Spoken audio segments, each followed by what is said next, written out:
आपण पाहत आहात शिवभीमक्रांती महाराष्ट्र न्यूज चॅनल। सूर्याच्या देवतांपेक्षा उच्च कोटीचे काही रुद्धी सिद्धी देवता असतात, त्यांचा वेग जास्त आहे आणि त्या उच्च देवतांच्या वेगापेक्षा तुमचा मरणाकडे जाण्याचा वेग जास्त आहे। सुरुवात तू इथूनच करतो म्हणून आल्याबरोबर, काल पण इथून सुरुवात केला मरणापासून आणि आज पण तू आला मरणाच्या क्षेत्रात। मी जेवढा अभ्यास केले तेवढा सांगतो, मला बाकीचं काही बोलता येत नाही। धम्मराजाने प्रत्येक व्यक्तीच्या अंतःकरणामध्ये असं प्रकंपन तयार केलं, अन्न वस्त्र निवारा घरदार लेकर बाळ प्रपंच याच्यात आपण एवढे गुरफटून गेलो की धम्मराजा काय करायचे, जसं की एखाद्या भांड्याला आपण स्पर्श केला असं मारलं नखाने तो तो निनाद करत जातो तो भांड, त्याप्रमाणे प्रत्येकाच्या हृदयामध्ये शास्त्राने तो धम्म संवेग निर्माण केला। कारण हा मनुष्य काल म्हटल्याप्रमाणे जगामध्ये माणसं मरतात ही मोठी गोष्ट नाही, त्या मरण्यावर जिवंत माणसे चिंतन करत नाहीत, मनन करत नाहीत, ही जगातला मोठा आश्चर्याची गोष्ट आहे। म्हणून जेवढं काही साहित्य तुम्हाला अभ्यास करायला मिळेल ना, भगवत म्हणाले की हे दुःख आहे आणि दुःखातून बाहेर पडण्याचा मार्ग आहे। दोनच गोष्टी पूर्ण 52,000 पानामध्ये भगवान बुद्धांनी सांगितल्या, दोनच गोष्टी, हे मरण आहे आणि या मरणातून विमुक्त होण्याचा हा मार्ग आहे। हे दुःख आहे, दुःखातून बाहेर पडण्याचा मार्ग आहे। मग सातत्याने ज्याच्याकडे ही प्रज्ञा आली, ही भावनामय प्रज्ञा आली, तो सातत्याने कोणतंही काम करत असेल, खाण्याचं पिण्याचं कामाचं धंद्याचं घरातलं बाहेरचं, तो हृदयातला जो धम्म संवेग आहे तो जागृत ठेवत असतो कोणत्याही अवस्थेमध्ये। तुम्हाला याचा अर्थ की रागवायचं नाही असं नाही, कधी भांडण करावं लागेल, कधी तुम्हाला रागवावं लागेल, कधी मोठ्यानं बोलावं लागेल, कधी दोन कानाखाली तुम्हाला कोणाचे दावे पण लागतील, ही गोष्ट वेगळी आहे। जीवन जगताना सुख दुःख संकट यश अपयश मान सन्मान निंदा प्रशंसा सगळं येणार आहे। ह्या द्वंद्वामधून चालत असताना आपल्या हृदयातला जो धम्म दीप आहे, तो धम्माचा दीप कधी विझू द्यायचं नाही, काही संकट येतील जातील। म्हणून शास्त्राने प्रश्न केला त्या लोकांना समोर बसलेल्या, भगवान म्हणाले समजा एक व्यक्ती आहे, तो 100 वर्ष जीवन जगणारा आहे। एक व्यक्ती सामान्यपणे 100 वर्षाचं जीवन जगतो। मग 100 वर्षाच्या जीवनामध्ये एक ऋतू किती महिन्यांचा असतो? 4 महिन्यांचा। तर 3 ऋतू 4 महिन्यांचे 3 ऋतू झाले एका वर्षामध्ये, तर तो 100 वर्षामध्ये एक ऋतू किती वर्ष जगतो? एक ऋतू म्हणजे किती महिन्यांचा? 4 महिन्यांचा एक ऋतू। तर 100 वर्षामध्ये तो किती जगतो? करेक्ट, तो उन्हाळे 400 पावसाळे 400 हिवाळे 400 महिने। समजलं? जो व्यक्ती 400 उन्हाळे 400 पावसाळे 400 हिवाळे जगतो म्हणजे तो किती महिने जगतो? किती? 1200 महिने तो पूर्ण तिन्ही ऋतूंचं जीवन जगतो। जो व्यक्ती 1200 महिन्यांचं जीवन जगतो तो किती पंधरवाडे जीवन जगतो?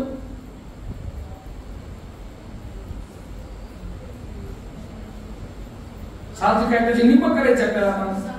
नाही, निम्म म्हणजे त्याची फोड करून गुणिले करायचे तुम्हाला।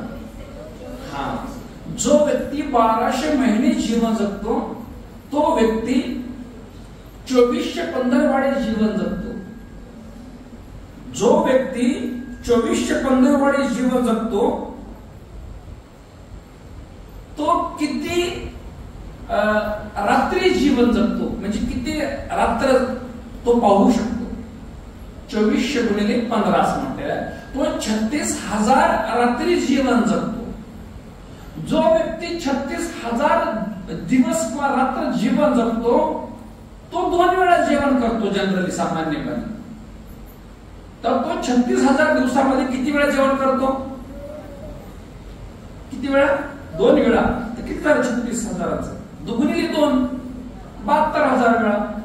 शास्त्र म्हणाले या 72,000 वेळेमध्ये तुमचं दुःख, आईचं दूध पिणे, तुम्हाला आलेला रोग, तुम्ही केलेले उपवास, हे सगळं त्याच्यात समाविष्ट आहे. तुम्ही फक्त 72,000 वेळेस जेवण करणार आहात 100 वर्षाच्या जीवनामध्ये. एवढं अनित्य जीवन आहे. या अनित्य जीवनाचा सातत्याने आपण सारांश समजूनच घेण्याचा प्रयत्न केला पाहिजे. आपण आज बुद्धांचा जो जन्म आहे तो बुद्धांच्या जन्माकडे जाणार आहोत. मुळात बुद्धाचा जन्म झाल्यानंतर बुद्धांची विशेषता पाहणार आहोत. बुद्धांची विशेषता पाहिल्यानंतर बुद्धांच्या गुणांना पाहणार आहोत. बुद्धांच्या 32 लक्षणांना पाहणार आहोत आणि बुद्धांची जीवनचर्या कशी होती हे पाहणार आहोत. आता जे उपासक गाडीत बसून आले एका गावामधून, तर त्यांनी प्रश्न विचारला की उपासकाची जी लक्षणं आहेत भक्तीची, त्यावर आपण थोडंसं आम्हाला सांगा. आता ते सांगण्यापूर्वी माझं एक चिंतन आहे. प्रत्येकाचं आपापलं वेगळं चिंता असू शकते की ज्या दिवशी तुम्ही बुद्ध धम्म संघाप्रती समर्पित झालात, धम्मराज, मी काल देशांतराची गोष्ट सांगत असताना अनेक महिलांच्या डोळ्यातून पाणी येत होतं. हे तुमच्या श्रद्धेचं लक्षण आहे. जिच्या डोळ्यातून पाणी आलं या विश्वात तुमच्यासारखा दुसरा कोणीच नाही श्रद्धेमध्ये. कारण ते हृदयातून 2 प्रकारचे अश्रू असतात. एक थंड अश्रू आणि एक गरम अश्रू असतो. आपल्या प्रिय लोकांच्या वियोगाने, आपल्या प्रियांच्या वियोगाने, आसक्तीमध्ये जे अश्रू निघतात त्याच्या दुःखामध्ये ते गरम असतात. पण धम्माचा तुमचा श्रद्धाचं बल आहे, त्याच्यामुळे अश्रू येतात. सर्वांचं मंगल हो, सर्वांचं कल्याण हो. या धम्म पथावरून सर्वांना चालण्याचं सामर्थ्य प्राप्त हो. जशी माझी बाळं आहेत तसेच माझे शेजारी, माझे नातेवाईक, माझे समाज बांधव, माझे शत्रू, माझा शत्रू आणि माझं बाळ, मी एकाच रेषेमध्ये दोघांना समान मैत्री देते. ज्या दिवशी तुमच्यात हा भाव आला त्या दिवशी तुमची ती विशिष्ट अवस्था तुम्हाला प्राप्त झाली. म्हणून उपासकाची लक्षणं सांगताना कसा असेल राजा अशोक, त्या मिलिंद राजाचं उदाहरण तुम्ही पाहिलं असेल. ते म्हणाला, नागशेर भंते म्हणाले की तुला चर्चा करायची असेल तर धम्मपूर्वक चर्चा करावी लागेल. काय असतं धम्म? विनयानुसार गुढघ्यावर बसावं लागेल. राजमुकुट तिकडे बाहेर सोडावं लागेल. तुझी शस्त्र बाहेर ठेवावी लागतील आणि तेव्हाच आपण उपदेश तुला करू शकतो, तू ग्रहण करू शकतोस. म्हणजे विनम्रता हृदयात आली की सगळे गुण आपोआप तुमच्याकडे यायला लागतात. त्याच्यामुळं माझा विशेष भर असते की धम्मराजांच्या या धम्म गुणांना तुम्ही जर जाणून घेतला, इतिपिसो भगवा अरहन, या 9 गुणामध्ये बसल्या बसल्या तुमचं पहिलं ध्यान प्राप्त होतं. पहिलं ध्यान तुमचं आता लगेच इतिपिसो भगवा अरहन, असे होते तर माझे धम्मराजा शास्ता. ते शरीरामध्ये प्रीती, प्रमोद, आनंद सुरू झाला की ईर्ष्या, द्वेष, दुर्भावना आपोआप कमी व्हायला लागते. एवढी श्रद्धा. मला जर विचारलं, तुम्ही व्यक्तिशः जर विचारलं, जेव्हा मी सकाळी माझ्या रूमचं मी दार बाहेर काढतो मध्ये बाहेर येण्यासाठी, तेव्हा इतिपिसो भगवा म्हणून पहिलं पाऊल मी बाहेर टाकतो माझ्या कुटीच्या बाहेर. तसं माझं डेरिंगच होत नाही. माझ्या गाडीमध्ये बसल्यानंतर आणि इतिपिसो भगवा 10 मिनिट मी वंदना करतो, सगळे दिशेला मैत्री देतो आणि पुढचा प्रवास करतो. हे स्वतःला सुरक्षित ठेवण्याचं एक माध्यम आहे. कारण आधी मला तर विचारला तुला कोण प्रिय आहे, मला मीच प्रिय आहे आधी. कारण सब्बे तसंती दंडस्स सब्बे भयंती मच्युनो, या विश्वातले सगळे प्राणी सब्बे भयंती दंडस्स, दंडाला घाबरतात आणि भयस मच्युनो, मरणाला घाबरतात. जोपर्यंत तुम्ही अर्हंत होणार नाही तोपर्यंत सगळ्या प्राण्यांच्या मनामध्ये भीती आहे, भयामध्ये. मी अशी म्हणजे बुडतो आणि बाहेर येतो आणि मी स्वतःला धन्य धन्य करून घेतो.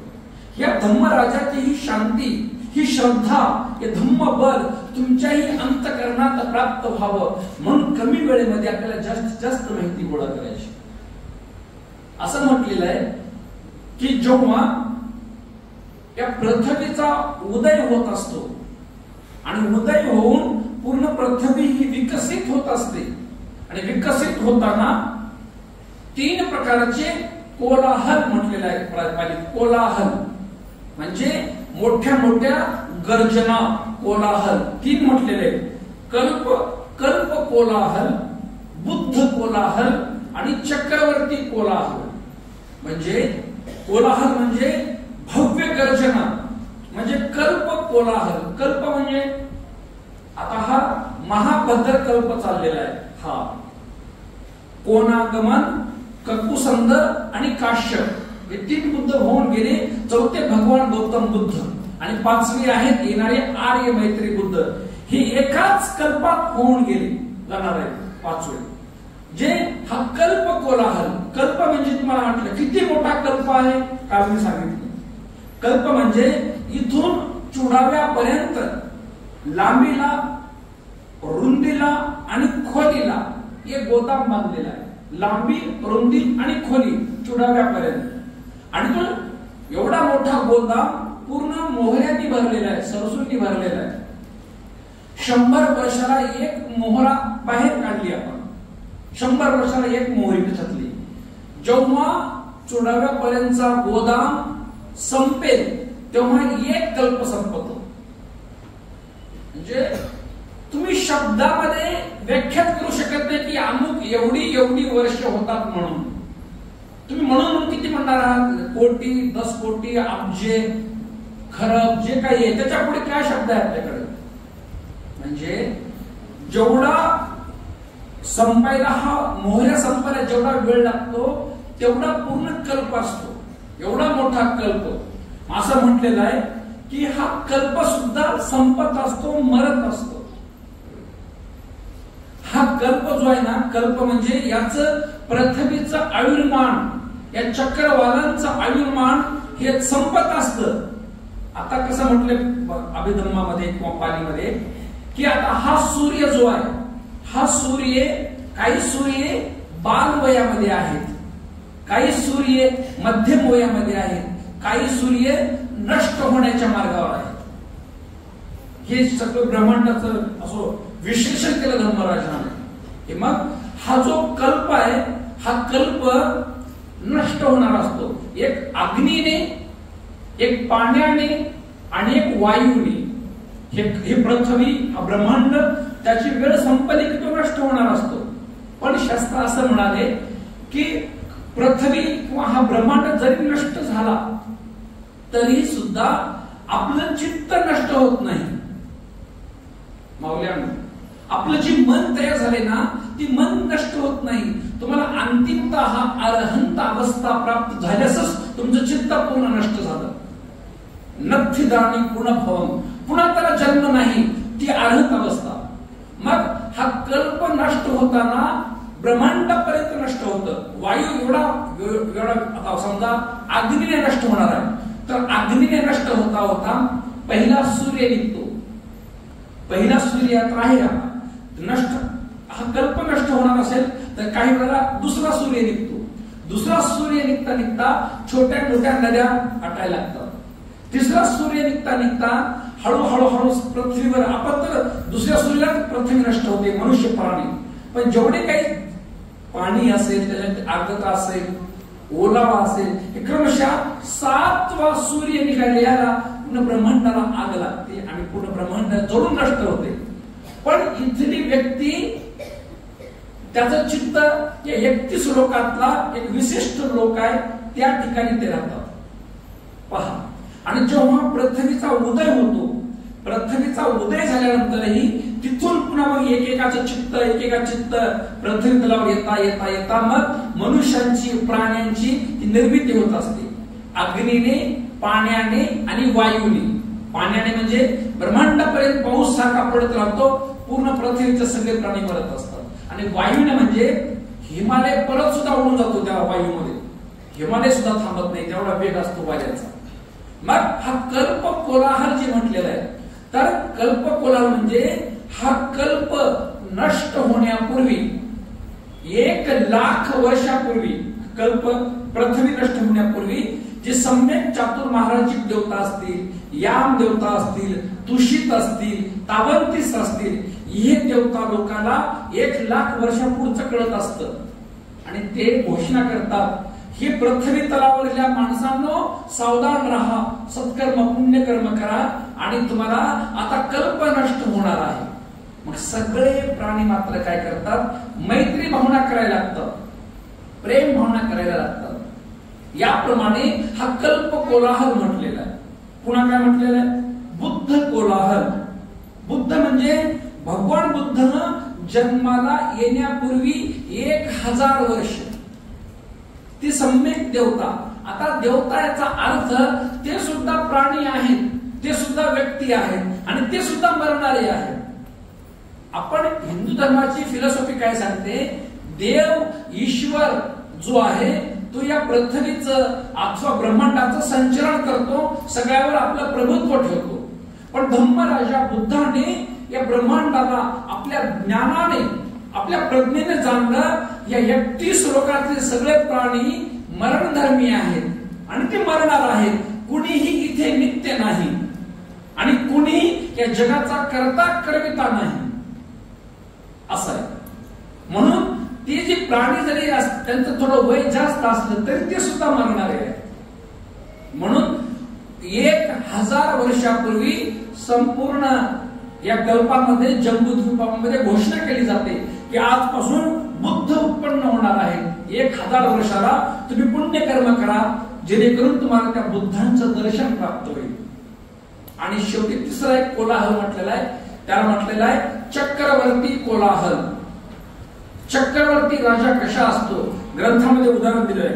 चक्रवर्ती राजा हा बलशाली असतो, तो चक्ररत्न, हस्तिरत्न, आश्वरत्न, मणिरत्न, स्त्रीरत्न, ग्रहपती रत्न आणि सद्गुणांचे प्रभावी व्यक्ती म्हटले त्याला परिनायक रत्न. असे चक्रवर्ती राजाला 7 रत्न असतात.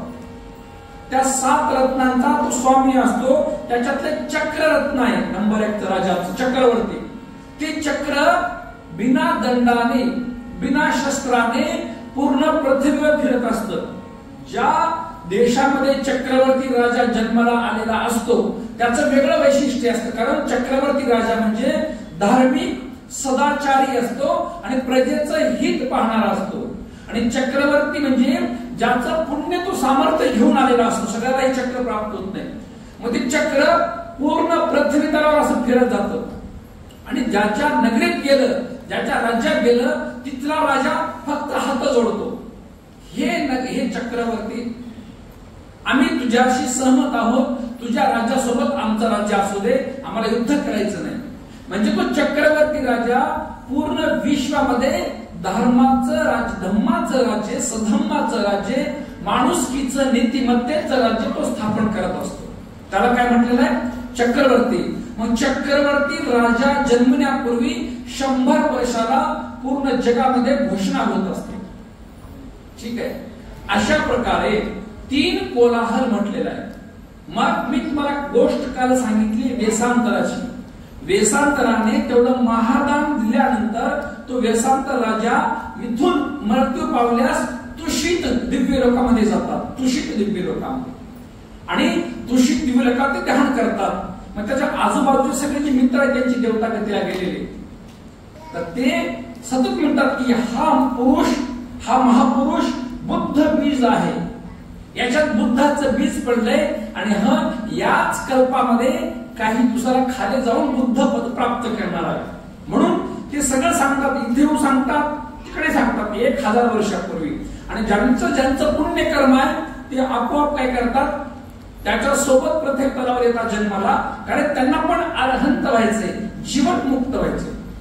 तर तुषित लोकातून ध्यान करता करता आपल्या या बोधिसत्वाने बघितलं की आता बुद्ध बनण्याचा कोणता काळ आहे. आपल्या गौतम बुद्धांपूर्वी याच कल्पामध्ये आता कल्प किती मोठा असतो तुम्हाला सांगितले. याच कल्पात 3 बुद्ध होऊन गेले. कोणागमन, ककुसंध आणि काश्यप. कोणागमन बुद्ध, ककुसंध बुद्ध आणि काश्यप बुद्ध. ते सिद्धार्थ गौतम बुद्धाला तुषित लोकातून खाली येण्याची ही प्रक्रिया आहे.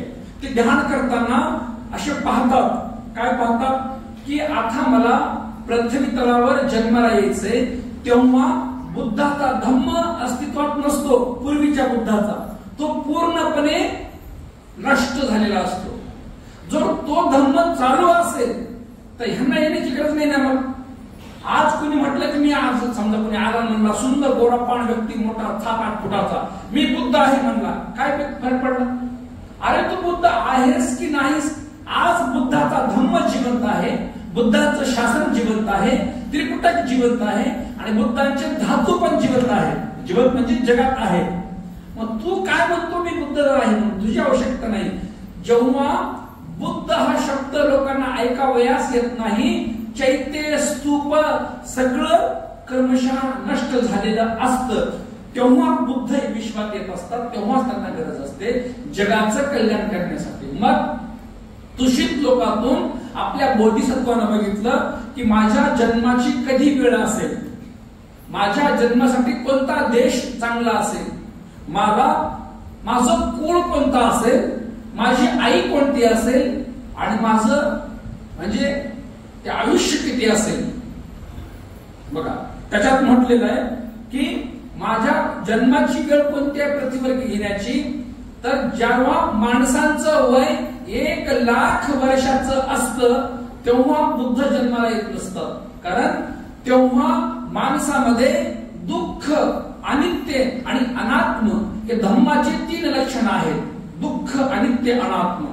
ह्या 3 लक्षणावर माणूस जास्त काम करत नसतो. कारण 1,00,000 वर्षाचं जेव्हा आयुष्य असतं तेव्हा माणसामध्ये ज्ञानाचा बोध नसतो. माणूस अहंकारी असतो आणि त्याला असं वाटत असतं की मी खूप वर्ष जगणार आहे, मला धम्माची गरज नाही.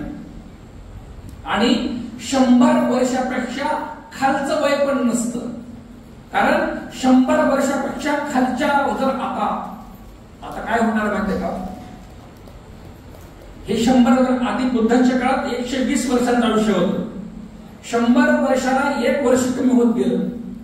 आता मनुष्य 100 वर्षावर आला. 120 पासून 100. आता क्रमशः 60, 90, 80, 70, 60, 50, 40, 30 करता करता माणसांचं वय 10 वर्षावर येणार आहे. 10 वर्षावर. आणि 10 वर्षामध्येच तुमचे लेकरं बाळ मोठे बी होतील आणि त्याला बी लेकरं होतील. तुमचं 10 वर्षामध्ये सगळं. आणि 10 वर्षाच्या जीवनामध्ये माणसामध्ये द्वेष जास्त असतो. धम्माचं नामोनिशाण नसतं. बिलकुल नसतो धम्म त्यांच्यात. आणि म्हणून 10 वर्षाच्या व्यक्तीमध्ये आईसाठी त्याला आई म्हणायची गरज नसते. त्याला बहिणीचं, आईचं कुणाचं नातं नसतं. गुडा गुरा ढोराप्रमाणे ते 10 वर्षाची लोक जीवन व्यतीत करतात. आणि जीवन व्यतीत करताना थोडा सुद्धा क्रोध आला की दुसऱ्याची मुंडके उठवत असतात. कापाकापी, मारामारी, द्वेष, दुर्भावना याच्यात त्यांचं वेळ. आणि मग पूर्ण जग नष्ट होता होता होता होता होता त्या 10 वर्षाच्या वयामध्ये काही लोकांचं बोधी बीज जरा जास्त असतं, त्याच्या हृदयात सद्गुण असतं. तर ती लोक हे कापाकापी बघून जंगलामध्ये निघून जातात आणि म्हणतात हे कापाकापीचं जीवन नको आहे, आम्हाला शांतीचं जीवन हवं आहे, सगळ्यांच्या प्रति मंगल कामनेचं जीवन आम्हाला हवं आहे. म्हणून जंगलात जाऊन मंगल मैत्रीचा अभ्यास करायला लागतो. सर्वांचं मंगल हो, सर्वांचं कल्याण हो असं म्हणता म्हणता. आणि जसं ही मंगल मैत्री करायला लागतात त्यांचं आयुष्य क्रमशः वाढायला लागतं. वाढायला लागतं. आणि ते वाढता वाढता 100 वर्षे, 200 वर्षे, 300 वर्षे, 400, 500, 1000, 5000, 10,000, 80,000 वर्षांचं आयुष्य होतं. किती? 80,000 वर्षांचं आयुष्य होतं. तेव्हा येणारे आर्य मैत्री बुद्ध या विश्वात येणार आहे. तो लक्षात आला तुम्हाला? आणि 80,000 वर्षांचं, तेव्हा 1,00,000 वर्षापेक्षा कमी आहे 80,000, आणि त्याच्यामध्ये त्यांचं 80,000 वर्षे सगळ्या मानवांचं जीवन आयुर्मान तेवढं असणार आहे. आणि तेव्हा आर्य मैत्री बुद्ध येऊन धम्मचक्र प्रवर्तन करून धम्म आपला गतिमान करणार. आणि हा कल्प त्याच्यानंतर ते बुद्ध शासन चालणार आणि त्याच्यानंतर त्यांचा तो कल्प संपणार. म्हणजे एक कल्प पूर्ण होणार. या कल्पात 5 बुद्ध आहेत.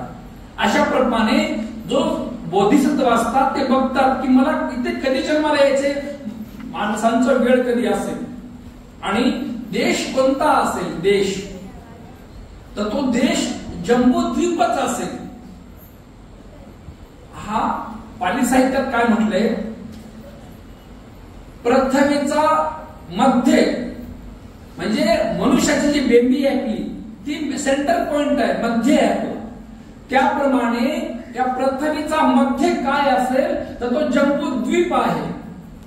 कारण ह्या पृथ्वीचं बॅलन्स फक्त जम्बूद्वीप सहन करतो, सांभाळतो आणि विश्वाला बॅलन्स ठेवत असतो. तुम्ही जसंही भारत सोडून कधी बाहेर जा, बाहेरचे तरंग बघा तुम्ही. आता आपण कसं जाऊ शकत नाही दुसऱ्या देशांमध्ये एवढं, पण जसंही भारत सोडून जेवढं आपण बाहेर जाऊ तेवढं अशांत आहे जगामध्ये. बघा आता युद्ध चालू आहे त्या देशामध्ये. ताटातला घास तोंडात जाण्यापूर्वी कधी बॉम्ब पडतो, कधी मरतात हे ते सांगू शकत नाही. कारण काही असो एवढं अशांत आहे. कधी कुठे बॉम्ब ब्लास्ट होईल कधी सांगत नाही. आता तर ते म्हटलं त्यांनी ते काहीतरी ब्लास्ट झालं, कशामध्ये जाईल ब्लास्ट, ते टॅब वगैरे काही छोटे काय म्हणतात त्याला देशांमध्ये. म्हणजे एका वेळी 5-4-5 हजार लोक मेले देशामध्ये. म्हणजे कुठं तंत्रज्ञान चाललंय लोकांना घेऊन. भारत देश हा जम्बूद्वीप प्रत्येक बुद्धांची भूमी आहे ती. आणि म्हणून इथे सम्यक संबुद्ध, प्रत्येक बुद्धाचे अग्र श्रावक, चक्रवर्ती राजा हे सगळे जम्बूद्वीपात जन्माला येतात. थायलंड कितीही असू द्या बुद्ध धर्मामध्ये मानणार, श्रीलंका किती बुद्ध धर्माला मानणारा असू द्या, ब्रह्मदेश किती धर्माला मानणारा असू द्या, पण जम्बूद्वीप आणि भारत आणि बुद्ध गया जी आहे त्या बुद्ध गयेलाच यावं लागतं. बुद्ध गया ही पृथ्वीचा मध्य आहे असं म्हटलेलं. बुद्ध भूमी आणि बुद्ध गयेचे जे बुद्धत्व प्राप्तीचं स्थान आहे त्याला बोधिमंड हा शब्द आहे. ते बोधिमंड पूर्ण पृथ्वीचा मध्य आहे. तिथूनच धम्माचं ज्ञान विश्वामध्ये जात असतं. म्हणून प्रत्येक बुद्ध हा भारतामध्येच, त्याला जम्बूद्वीप हा शब्द आहे, भारतामध्ये जन्माला येत असतात. ते लातूरला एक राठी म्हणून त्याला बुद्ध मूर्ती स्थापन केली. आपले मोठे बंदी तिथे गेले होते स्थापन मूर्तीच्या वेळेस. किरण बेदी पण आल्या होत्या त्या मूर्ती स्थापनेला लातूरला. तर तो जो राठी आहे तो थायलंड देशामध्ये गेलेला होता. तो मारवाडी माणूस आहे. आणि सगळं जग पाहताना एका विहारात पण गेले. ते विहारात गेल्याबरोबर तिथल्या लोकांनी विचारलं कुठून आला. ते म्हणजे भारत देशातून आलो म्हणे. असं म्हटल्याबरोबर ते एकदम झुकले. भारत देश. त्यांनी हात जोडून त्यांना प्रणाम केला आणि त्याला चांगल्या ठिकाणी बसवून त्याला एक बुद्धांची मूर्ती गिफ्ट केली. सुंदर. ते म्हणे ठीक आहे म्हणे, स्वागत केला, सत्कार केला, बुद्ध मूर्ती पण मला दिला, पण मी बौद्धच नाही ना म्हणे. ते म्हणाले तुम्ही कोण जातीची आहात ही आम्हाला बिलकुल माहिती नाही आणि माहिती करून घेण्याची इच्छा पण नाही. तुम्ही त्या भारत भूमीच्या बुद्धांच्या पदस्पर्शाने पुनीत झालेल्या भूमीतून आलात म्हणून आमच्यासाठी तुम्ही अतिशय महान आहात, ग्रेट आहात. आम्ही धन्य झालो म्हणे. साधुका. बाहेर देशातले लोक त्यांना विपश्यनेबद्दल माहिती सांगायची. मग त्या काळातले जे कट्टर लोक होते हिंदुत्ववादी, RSS असेल, बजरंग दल असेल, विश्व हिंदू परिषद, त्या लोकांना गुरुजीने उचललं, विपश्यनेत आणलं लगेच. करून तर बघा तुम्ही बुद्धाची विपश्यना करता करता ते लोक मधून बदलू लागले आणि त्यांनी मग पूर्ण पैसा, अडका, सेंटर सगळं वेगाने उभं केलं त्यांनी. बघा एका बाजूला बाबासाहेबांनी मॅनपॉवर उभा केला आणि गोयका गुरुजींनी पैसा उभा केला. आता ते पॅगोडा जो आहे ना मुंबईचा, 1000 कोटींचा पॅगोडा आहे. तुम्ही उभा करू शकता तुम्ही लोक, फक्त बौद्ध लोक. एक जयंती नीट करणार आपण, असं रेकॉर्डिंग करू लागलं का असंही बोलता येत नाही मला, म्हणून खेड्यापासून शहरापर्यंत हिशोब देताना 4दा भांडण करतो आपण. मग तेवढ्या पॅगोडा आपण उभा करू शकता भाई एकटे. त्याला काही मध्ये पिलरच नाही त्याला. तो पॅगोडा इथून पुढे 2500 वर्ष त्याला काही होणार नाही. गोयंका गुरुजीला काय म्हणायचं होतं की अजून माझा धम्म 2500 वर्ष चालणारा बुद्ध धम्म, लोक येतील पॅगोडाकडे बघतील, वंदन करतील, उपासना करतील म्हणून. आणि सिमेंटला वय फक्त 100 वर्षाचा आहे. म्हणून गुरुजींनी एवढी बुद्धी वापरून 2-3 हजार वर्ष तो पॅगोडा चांगला चालणार आहे. त्याच्यात बुद्धांच्या धातू ठेवलेल्या आहेत बघा. म्हणजे बुद्ध शासन ज्या दिवशी संपणार आहे त्या दिवशीच पॅगोडा सुद्धा समाप्त होणार आहे, तोपर्यंत नाही.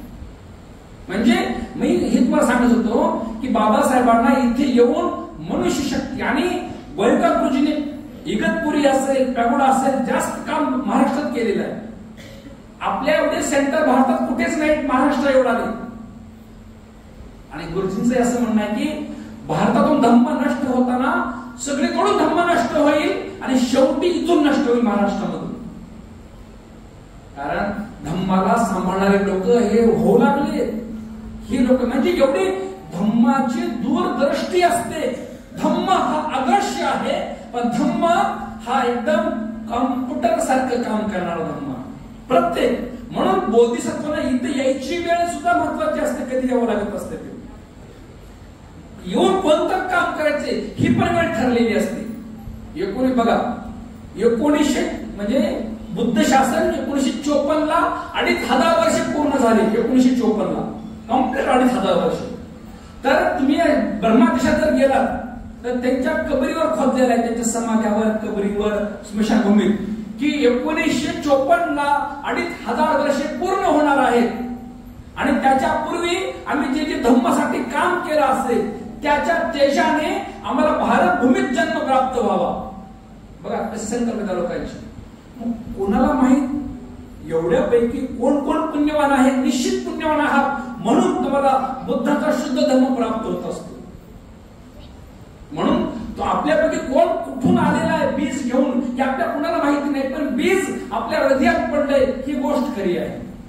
मग बोधिसत्वांना पृथ्वीवर येण्यासाठी, बुद्ध बनण्यासाठी वेळ बघावा लागतो, कुळ बघावं लागतं. तुम्ही पुन्हा प्रश्न कराल की मग शूद्र कुळात का बरं नाही? कारण समजा एखादा बुद्ध झाले आणि शूद्र कुळात आले, कोणी मानत नाही. मग ते तू बघ बाबा आम्हाला काय सांगू तुझा धर्म म्हणते. कारण वर्णाने, गोत्राने, सौंदर्याने, श्रीमंतीने शुद्ध व्हावं लागतं असतं ज्याला बुद्ध बनायचंय. म्हणजे सहज प्रत्येकामध्ये धर्म जाणार असतो. तुम्ही बघा ते गया काश्यप, उर्वला काश्यप, नदी काश्यप, ते कट्टर अग्नी होते, ब्राह्मण होते. बुद्ध धर्मात पण बघा ते पहिलं मानलंच नाही त्यांनी, आधी विचारायचे. मग बुद्धांच्या काळामध्ये क्षत्रिय ही जे वर्ण आहे, क्षत्रिय वर्ण, हा क्षत्रिय वर्ण ब्राह्मणापेक्षा श्रेष्ठ होता. क्षत्रिय लोक ब्राह्मणांना आपल्या राज्यामध्ये पुरोहित म्हणून ठेवायचे. ब्राह्मणांना म्हणजे राज्यकर्ते क्षत्रिय असल्यामुळे ते त्यांचं आधिपत्य जास्त होतं. म्हणून आपल्या बोधिसत्वांना इथे येताना बघितलं तुम्ही कोणत्या कुळात गेलं पाहिजे, तर मी क्षत्रिय कुळात गेलं पाहिजे. आधी ठरलं त्यांचं आईच्या गर्भात. मग क्षत्रिय कुळात इथे महामाया आहे, इथे शुद्धोधन आहे, यांच्या गर्भात त्यांना यायचं आहे. मग हे बघितलं की माझी माता कोण असेल. माता कोणत्याही सम्यक संबुद्धाला जन्म देणाऱ्या मातेची पारमिता 1,00,000 कल्पाची असते. किती कल्पांची? काल तुम्हाला बोललो 1,00,000 कल्पाची. मग एवढी जन्म त्यांना पुण्य पारमिता पूर्ण करावी लागत असते. बुद्धांची माता कशी असते? बुद्धांची माता चंचल नसते किंवा ती दारू पिणारी नसते. ती 1,00,000 कल्पापासून आपली पारमिता पूर्ण करणारी असते. कुणाची माता? बोधिसत्व म्हणजे बुद्धाची आई. ती पंचशील पालन करणारी असते.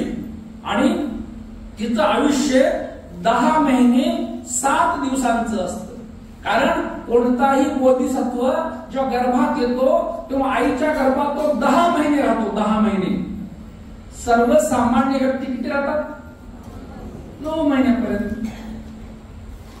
बोधिसत्व सम्यक समृद्ध बनणारा महापुरुष 10 महिने आणि जन्माला आल्याबरोबर नंतर 7 दिवस आपल्या बाळाला बघत बघत. महामाया बुद्धांच्या आपल्या जन्मानंतर 7व्या दिवशी मरण पावली. विशेषता प्रत्येक बुद्धांची विशेषता असते ही. कारण का बरं असं म्हटलेलं पालीमध्ये की तो गर्भ दुसऱ्याला वहन करू शकत नाही. ज्या गर्भामध्ये बुद्ध राहिलेले असतात त्या गर्भात दुसरा प्राणी राहू शकत नाही म्हणून. आणि ज्या दिवशी गर्भामध्ये आपले बुद्ध येतात, बोधिसत्व येतात, त्या दिवशीपासून त्यांची आई दुसऱ्या कोणत्याच व्यक्तीकडे म्हणजे आकर्षण त्याचं होत नसतं. आपल्या नवऱ्याबद्दल सुद्धा जिच्या गर्भात बुद्ध येणारा असतो. अशा प्रकारे आपण पाहतो की आषाढ पौर्णिमेला तिनं उपोषण धारण केलं आणि 4 लाख दक्षिणा वाटल्या. 4 लाख नाणी वाटली त्या काळची आणि आपल्या शयन कक्षात झोपी गेली. ठीक आहे. कधी? आषाढ पौर्णिमेला. त्याच रात्री तिला स्वप्न पडलं की चतुर महाराजिक देवता तिला उचलून हिमालयात नेतात आणि तिथे एका अनुतप्त सरोवराजवळ एक श्वेत हत्ती बनून एक पांढरा हत्ती पांढरं कमळ तोंडामध्ये सोंडेत घेऊन तिला 3दा प्रदक्षिणा घालतो एक महापुरुष आणि तिच्या गर्भामध्ये प्रवेश करतो. उजव्या कुशीतून प्रवेश करतो. पण बुद्धांच्या धर्मामध्ये पण आहे ना थोडं. हे माता, मी तुझ्या पोटी शेवटचा जन्म ग्रहण करू इच्छिणार आहे. असं आहे का नाही? तू माझी माता होशील का? तर माता काय म्हणते? हो. मोठ्या आनंदाने ती स्वीकार करते असं दिलेलं. बरोबर. मग बाबासाहेब जर असं लिहित असतील की हा माझा शेवटचा जन्म तुझ्या कुशीत घेणार आहे, लिहिले की नाही? शेवटचा लिहिले. विशेष म्हणजे शेवटचा जन्म असा शब्द आहे तिथे. बरोबर आहे. मग शेवटचा जर तुम्ही जन्म नाही कसं म्हणू शकतो आपण? त्या मग तिला स्वप्नातून ती जागी होते आणि ते जे काही असतात त्याचं भविष्य सांगणारे राजा दुगम असते, त्याला बाळच होत नसते ना अनेक दिवस. यांचं वय उत्तराकडे आलं होतं, यांचं वय बाळ झालं नव्हतं यांना. मग स्वप्नाचा अर्थ सांगितला त्या भविष्यकारांना. तर ते म्हणाले देवीच्या गर्भामध्ये जे बाळ आलेलं आहे ते बाळ स्त्री गर्भ नसून पुरुष गर्भ आहे आणि तो पुरुष आहे आणि तो संसारात जर राहिला तर चक्रवर्ती सम्राट बनेल आणि त्याने जर संसारातून बाहेर पडला तर ज्ञानी बुद्ध बनेल. बघा कधी सांगितलेलं आहे का नाही? बुद्धांच्या धर्मामध्ये पण आहे का नाही? म्हणजे याचा अर्थ की काही तपस्वी असे असतात की त्यांना इतरांचं भविष्य कळतं, आपल्या ज्ञान बळाने त्यांना कळत असतं. बरोबर. ही संकल्पना क्लिअर झाली ना तुमची? आता बुद्धांच्या धर्मामध्ये सुद्धा सांगितले त्या बाळाचं भविष्य. बरोबर आहे. आधी सांगितलंय आणि मग ते बोधिसत्व आईच्या गर्भातून बाहेर येईपर्यंत बोधिसत्वची आई शुद्ध जीवन जगणारी असते आणि इतराप्रती कोणत्याच पुरुषांप्रती आपल्या नवऱ्याप्रती सुद्धा आसक्त होत नाही. याच्या 2 गोष्टी आहेत. बाबासाहेबांनी लिहिलं आपल्या ग्रंथामध्ये, बुद्धांनी त्यांच्या धर्मामध्ये लिहिलं की महामाया आणि शुद्धोधन यांचा एकांत होऊन तिला गर्भधारणा झाली असं दिलेलं आहे. आता मग तुम्ही कट्टर बाबासाहेब मानणारे लोक आहात. अगदी बाबासाहेब जे म्हणतील तेच. पण पाली साहित्य असं म्हणतं की बोधिसत्वाला आईच्या गर्भात येण्यासाठी माता पित्यांच्या एकांताची सहवासाची गरज भासत नसते. परिशुद्ध तिचं चित्त असतं आणि आपोआप तिच्या गर्भामध्ये ते प्रवेश करत असतात. म्हणजे त्यांचं चित्त सर्वसामान्य लोकांना कालच म्हटलं जन्म कधी होतो माणसांचा प्राण्यांचा? माता पिता एकत्र येणे आईचा गर्भ ते सहवहन करण्याची त्यात क्षमता असणे आणि तिथे आपलं मन येणे, ह्या 3 गोष्टींनी जगातल्या प्राण्यांचा जन्म होतो. हे ठीक आहे, पण बोधिसत्वांसाठी असं नाही. कारण त्यांच्यामध्ये विषय वासना निर्माण होऊन ते बोधिसत्व येत नसतात. कारण त्यांना 4 असंख्य 1 लाख कल्पांची त्यांची पारमिता पूर्ण आहे आणि त्यांना बरोबर आईच्या गर्भामध्ये जन्माला यायचंय, म्हणजे विषय वासना सोडून.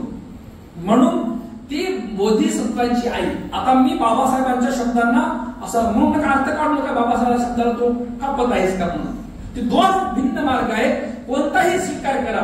तसं म्हटलं काय, असं म्हटलं काय, बोधिसत्व आईच्या गर्भात आले ही गोष्ट खरी आहे की नाही. आपण गोष्टीला क्रॉस करत नाही बाबासाहेबांच्या, आले ही गोष्ट खरी आहे. मग कसंही माना तुम्ही, कोणत्या अँगलने माना. बोधिसत्वांची आई आपल्या गर्भातल्या बाळाला आरशाप्रमाणे दररोज पाहते. गर्भात बाळ आल्यापासून जशी एखादी बाई माणूस आरशासमोर आपलं मुख पाहतो ना, तशी दररोज आपल्या बाळाला बघू शकते. कारण हा बोधिसत्व गर्भात वाढत आहे.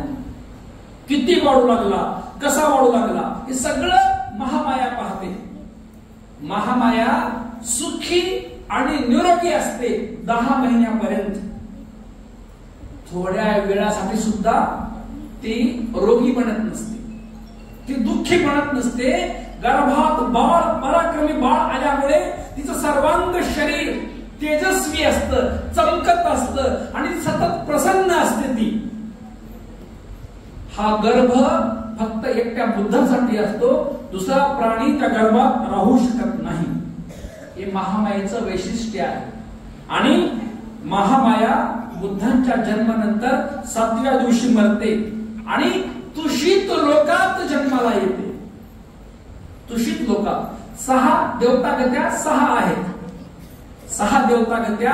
ब्रह्मलोक, रूप ब्रह्मलोक 16 आहेत आणि अरूप ब्रह्मलोक किती आहेत? 4 आहेत. जिथे फक्त ध्यानाचा वास कुठे केला सांगा बरं? तुषित देवलोकात, जिथे त्यांची आई होती. कारण मी जगाला धम्म सांगतोय, पण माझ्या आईला धम्म सांगायचं राहिलं म्हणून 7वा वर्षावास 3 महिने धम्मराजा तुषित लोकामध्ये आपल्या आईला धम्म सांगून त्याला मुक्त केलं. आईला सुद्धा बघा, माता पित्यांचे किती उपकार असतात आणि त्यांची परतफेड कशी करायची असते. दररोज बुद्ध महामायेला जो धम्म सांगितलेला आहे तो धम्म येऊन खाली सारिपुत्ताला सांगायची. सारिपुत्तर, आज मी हा धम्म शिकवला, हे शिकवलं, हे शिकवलं. सारिपुत्तर इकडच्या लोकांना सांगायचे, भगवंत आज तिकडे आहे हे सांगितलं. 3 महिने झाल्यानंतर भगवंत तिथून खाली उतरले, तुषित लोकातून खाली उतरले. तेव्हा सगळे देवता, शक्र, इंद्र आणि महाब्रह्मा यांनी त्यांना सोन्याच्या अशा शिड्या केल्या त्या बुद्धांना खाली उतरायला. आणि कुठे उतरले माहितीये ना? भगवंत संकिस्सा या नगरीमध्ये उतरले, जे की दिल्ली पासून काही अंतरावर आहे. कधी तिथे स्तूप आहेत, कधी गेला तर तिथे सुद्धा बघून या. आणि इतका म्हणजे भगवंताची ती विशेषता असते. अशा प्रकारे गर्भात बाळ आल्यानंतर बाप शुद्धताने बघितलं की प्रसूत होत नाही. ती म्हणजे आता मला घराला जाऊ द्या माझ्या माहेरलाच. 10 महिने वाट बघून ती निघाली घरला माहेरला. तर एक वन लागलेलं आहे लुंबिनी वनामध्ये. तिला वाटलं थोडं पाय मोकळे करा म्हणून ती लुंबिनी वनात खाली उतरली रथामधून आणि एक शाल वृक्षाची फांदी अशी धरली आणि हवेची झुळूक आली आणि थोडी वर गेली, थोडीशी वर गेली, थोडे हलगत खाली येताच महामायेने उभ्या सिद्धार्थ गौतम नावाच्या महापुरुषाला, आपल्या बोधिसत्वांना जन्माला घातलं साधुकार.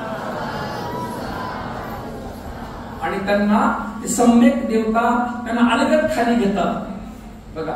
आणि आल्याबरोबर महापुरुष पहिले वचन बोलतात जन्माला आल्याबरोबर, अग्गो हमस्मी लोकस, या विश्वात मी अग्र आहे, जेठो हमस्मी लोकस, या विश्वात मी ज्येष्ठ आहे, सेठो हमस्मी लोकस, मी विश्वात श्रेष्ठ आहे, अशी घोषणा करतात. आणि सुंदररित्या 7 पावलं चालतात आणि त्यांना लगेच ते सम्यक देवता ग्रहण करतात सोन्याच्या जाळीमध्ये.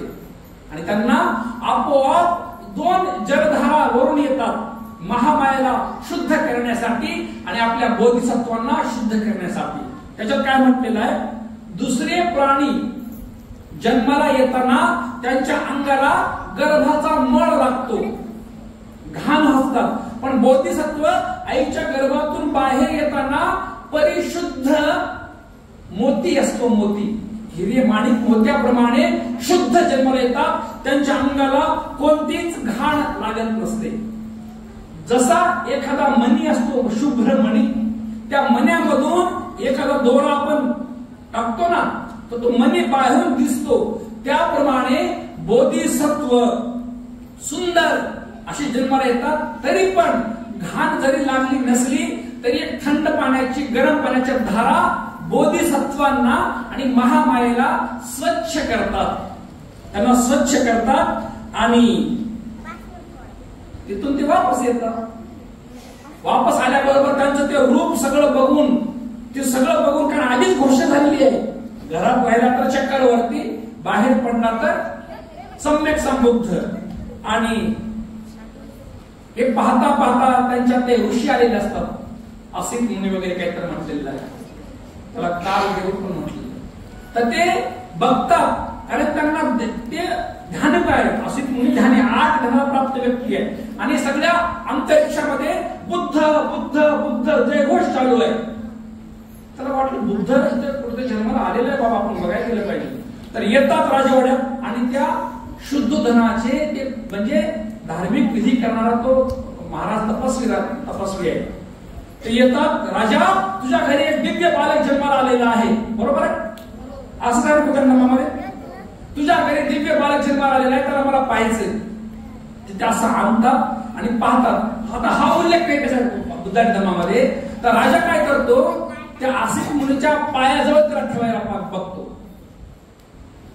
तर त्यांनी काय करतात, ठेवता ठेवता ते पाय जाऊन ते त्याच्या डोक्याला लागतात, आसिफ मुनीच्या टणकन लागतात धरून.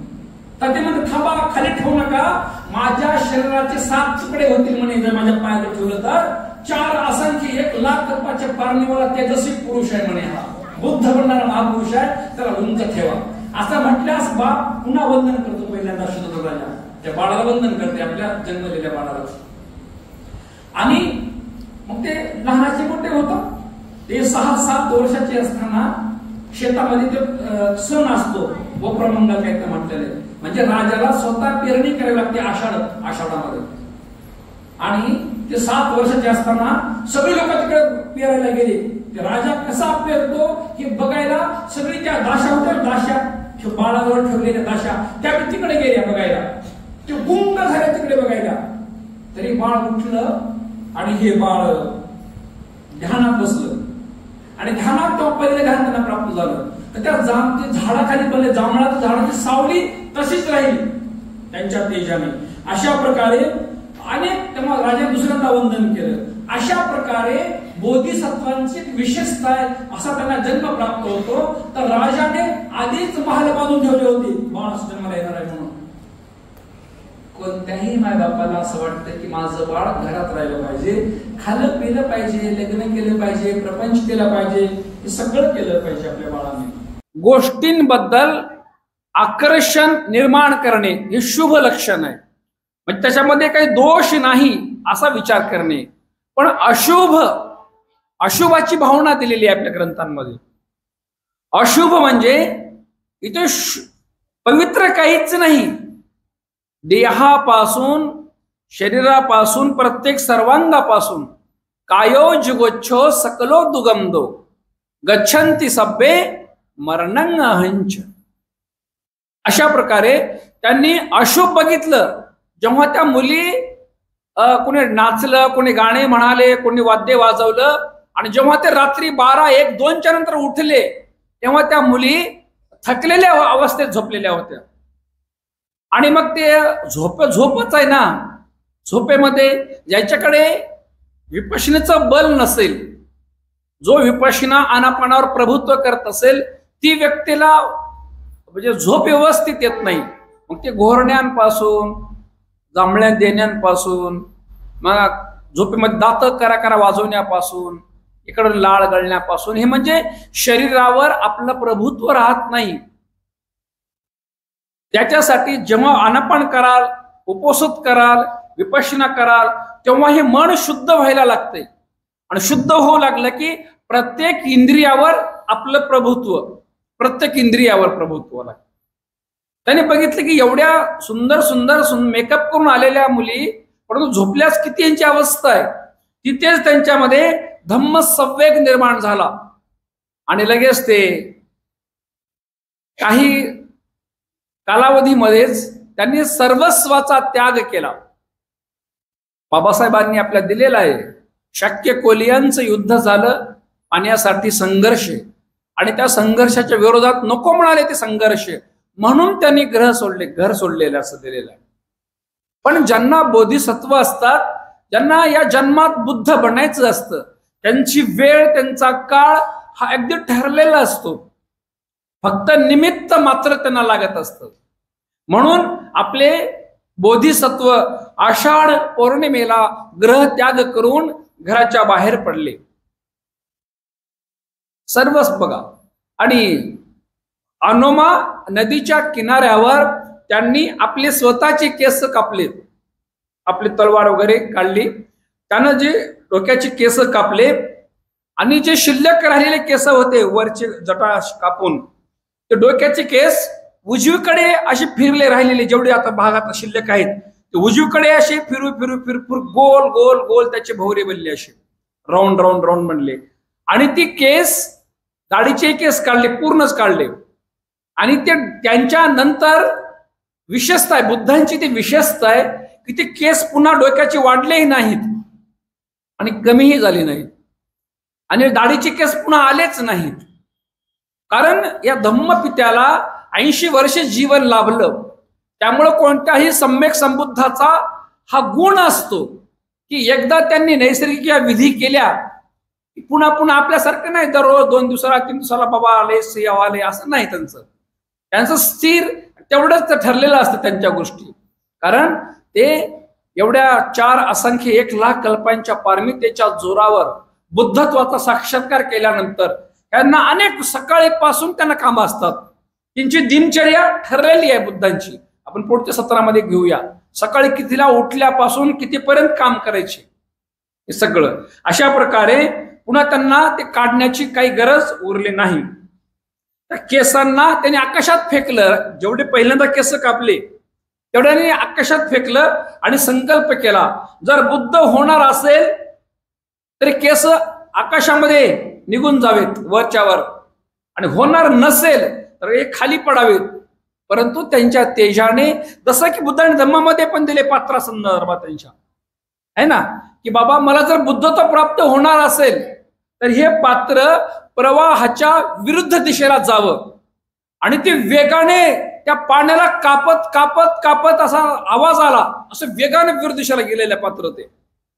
याचप्रमाणे त्यांचे जी केश धातू आहेत, बुद्धांच्या कोणत्याही सर्वांगाच्या शरीरास आपण धातू हाच शब्द वापरायचा. आपण अलीकडच्या काळात अस्थि, बुद्धांच्या अस्थि आल्या, बुद्धांचं अस्थि अस्थि म्हणतो. हे अस्थि हे सर्वसामान्यांसाठी असतं, आपल्यासारख्या सर्वसामान्यांचे अस्थि असतात. पण धम्मराजांना त्यांच्या सर्वांगाला धातूच हा शब्द वापरलेला, धातू. अशा प्रकारे ते त्यांचे जे केश आहे ते 53 श्लोकामध्ये, याच्यामध्ये 31 श्लोकाचं सगळं छापून आणलेले आहे. ते दुसऱ्या सत्रात तुम्हाला मिळेल ते सगळं. 53 श्लोक कितव्या क्रमाला आहे? तुषित लोक, याम लोक, चातुर्महाराजिक लोक, परिनिर्मित वशीवर्ती, हे सगळे कितव्या क्रमाला आहेत ते कागद काढल्याबरोबर तुम्हाला वाचता येईल. आणि आता बिंबिसार राजा मृत्यूनंतर कुठे गेलाय तर तो चातुर्महाराजिक हा देवता लोकात गेला होता राजा. अशा प्रकारे त्या 53 लोकाच्या शक्राने तिथे 53 लोकांमध्ये भगवंत शास्त्र्यांच्या केसांची चुडामणी नावाचा एक चैत्य उभारलेला आहे. 53 लोकांमध्ये धम्मराजांचे सगळे धातू नाग लोकात काही आहेत, मनुष्य लोकात काही आहेत, आणि देवता दिव्य लोकांमध्ये काही आहेत. तिथे अशा प्रकारे चुडामणी नावाची एक चैत्याची स्थापना केली. जे कोणी 33 लोकात गेले ते आजही त्याचं दर्शन करतात ती लोक. तुम्ही गेलो का सांगा मग. आता मी पण नाही गेलो, कसं जाऊ, इथंच आहे ना अजून मी. आता तर आपलं धम्मचिंतन. बुद्ध म्हणाले या 31 लोकांमध्ये सर्वश्रेष्ठ ही मानवभूमी आहे. बघा आता कसं आहे, तिथे आयुष्य जास्त आहे, सुख जास्त आहे, पण धम्माचा साक्षात्कार तिथे होत नाही जास्त. कारण जेवढं सुखद लोकांचं जीवन तेवढं आरामाचं जीवन असते. आता आजचे टॉपचे हिरो हिरोईन्स असतात ना, त्याला का एवढं सौंदर्य आहे त्यांच्याकडे, सौंदर्याच्या बलावर त्यांनी सगळं साम्राज्य उभं केलेलं असतंय. पण दररोज त्यांना संध्याकाळी झोप लागत नाही, त्यांच्या ज्या काही गोष्टी त्यांना केल्याशिवाय. नशा पाण्यापासून ज्या काही गोष्टी असतात त्या गोष्टी. एक ते मृगजळ आहे ते, पण त्याच्यातून जर कोणी एखादा बाहेर पडला, अनेक ऍक्टर्स आहेत त्यांनी विपश्यना केले त्या लोकांनी. कारण मनुष्य लोकांमध्ये दुःखाचा बोध होतो. आता श्रीमंत लोक आहेत म्हणून त्यांना मरण नाही असं आहे का? काल परवा लग्न झालं बघा त्या एका मुलाचं, अंबानीच्या मुलाचं, पाहिलं का? 1 महिन्याभर चाललं लग्न त्याचं. त्याला चालता येते का व्यवस्थित? तो जगात जर श्रीमंत असेल तर त्याने दोन्ही गुडघे नीट करून घेतले असते त्यानं. तो टक्कला आहे, ते इथं टक्कला आहे. त्याने जगात ट्रीटमेंट केली असतील, पूर्ण केस आणले असते, पण टक्कला आहे ते इथं. मग कसं करता? या निसर्गाच्या पुढे तुम्हाला जाता येणार नाही. पैशांचा पाऊस जरी पडला तुमच्याकडे तरी जेवढ्या काही गोष्टी आहेत नैसर्गिकरित्या तेवढ्यात तुम्हाला समाधान मानावं लागणार आहे. म्हणून मनुष्य लोकांमध्ये दुःख, अनित्य, अनात्म हे 3 लक्षणं लवकर कळतात. कारण कधी कधी तुमचे प्रिय व्यक्ती मरण पावतात, कधी कधी प्रिय वस्तू, वियोग होतो त्या वस्तूंचा, कधी व्यक्तींचा वियोग होतो. आणि मनुष्याच्या जीवनामध्ये हे द्वंद्व चालत राहत असते. किती बुद्धानं तर महिलांचे किती दुःख सांगितले, खूप महिलांचे दुःख सांगितले भगवंताने. बाळाला जन्माला घालण्याचं कसलं मोठं दुःख आहे. असं म्हटलेलं विज्ञानामध्ये, एका वेळी 22 हाडं कट मोडून तुकडे पाडण्याला जेवढ्या वेदना होत्या तेवढ्या वेदना एका बाळाला जन्माला घालताना होत्या. मग नाव ऐकले, ते आईच्या गर्भात 7 वर्ष होते. गर्भात म्हणजे ते बाहेर चालले नाहीत ते गर्भामधून. परेशान आहे बाई भगवंताच्या तेजाने. कारण तो अरंत, त्यांचा शेवटचा जन्म होणार असतं शिवलिबन, त्यांचा अरंताची पारमी आहे त्यांची. 7 वर्षानंतर आईने जन्माला दिलं त्या बाळाला. एवढं अफाट कष्ट, वेदना व्हायच्या पोटामध्ये. 7 वर्ष कष्ट बघून जन्म दिलं. भगवंताने विचारलं, असे तुला किती बाळा हवेत? साचलेले म्हणे, किती बी झाले काही अडचण नाही म्हणे.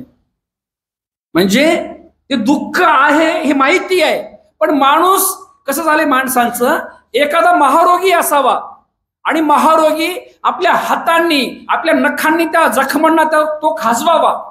जेवढी जखम खाजवली तेवढ्या वेदना होतात, पण पुन्हा तो खाजवतो. खाजवल्यास पुन्हा वेदना होतात, पुन्हा खाजवतो. त्याप्रमाणे मनुष्य हा त्या विकारांच्या अधीन गेलेला आहे. आणि विकारांच्या अधीन जाऊन ते दुःख व्यक्त करतो, पण पुन्हा त्याच गोष्टी करण्याचा प्रयत्न करतो. दुःख व्यक्त करतो, पुन्हा त्याच गोष्टी. कारण हा माणूस आपल्या मनावर प्रभुत्व मिळू शकत नाही. म्हणून तुम्हाला ही जी विपश्यना आनापान आहे ना, चल बाळा तू आता लयच भटकतोस ना, चल ध्यानाला बस.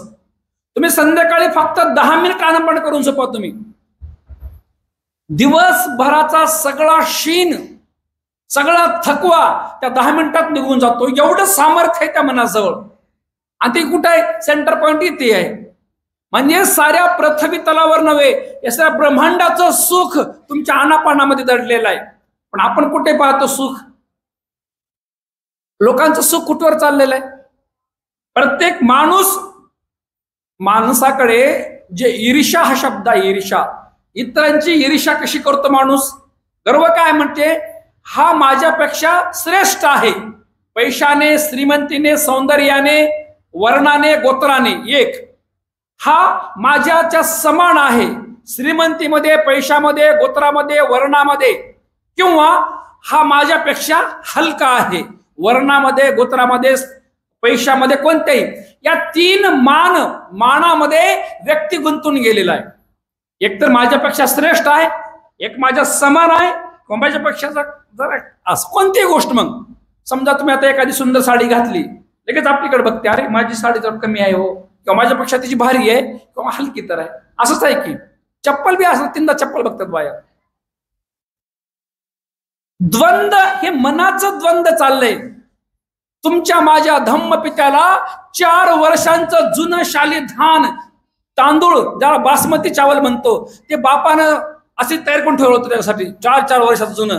म्हणजे त्याच्या महालात पूर्ण त्याचा स्मेल जायचा. जेवण करू लागले सिद्धार्थ गौतम की कोण पंचपक्वान खाणारे तुमचे माझे धम्म पिता. काल म्हटल्याप्रमाणे जेव्हा पात्र घेतलं दार घराच्या बाहेर पडले, मध्ये आता कोण काही टाकू शकतं ना. असं की नाही की अरे बंगला आहे का तिथे जाऊन थांबतो, चांगलं नाही ना. जे घर भेटेल त्या घरापुढे जाऊन थांबेल. भिकाऱ्याचं असो, याचकाचं असो, दायकाचं असो, कुणाचंही असो. सारीपुत्र भन्तेंची गोष्ट आहे. ते सारीपुत्र भगवान बुद्ध म्हणाले, माझ्यानंतर सारीपुत्र धम्माचं चक्र गतिमान करू शकतो, एवढं सामर्थ्य फक्त सारीपुत्रामध्ये आहे. एवढं प्रज्ञ श्रेष्ठ आहे सारीपुत्र.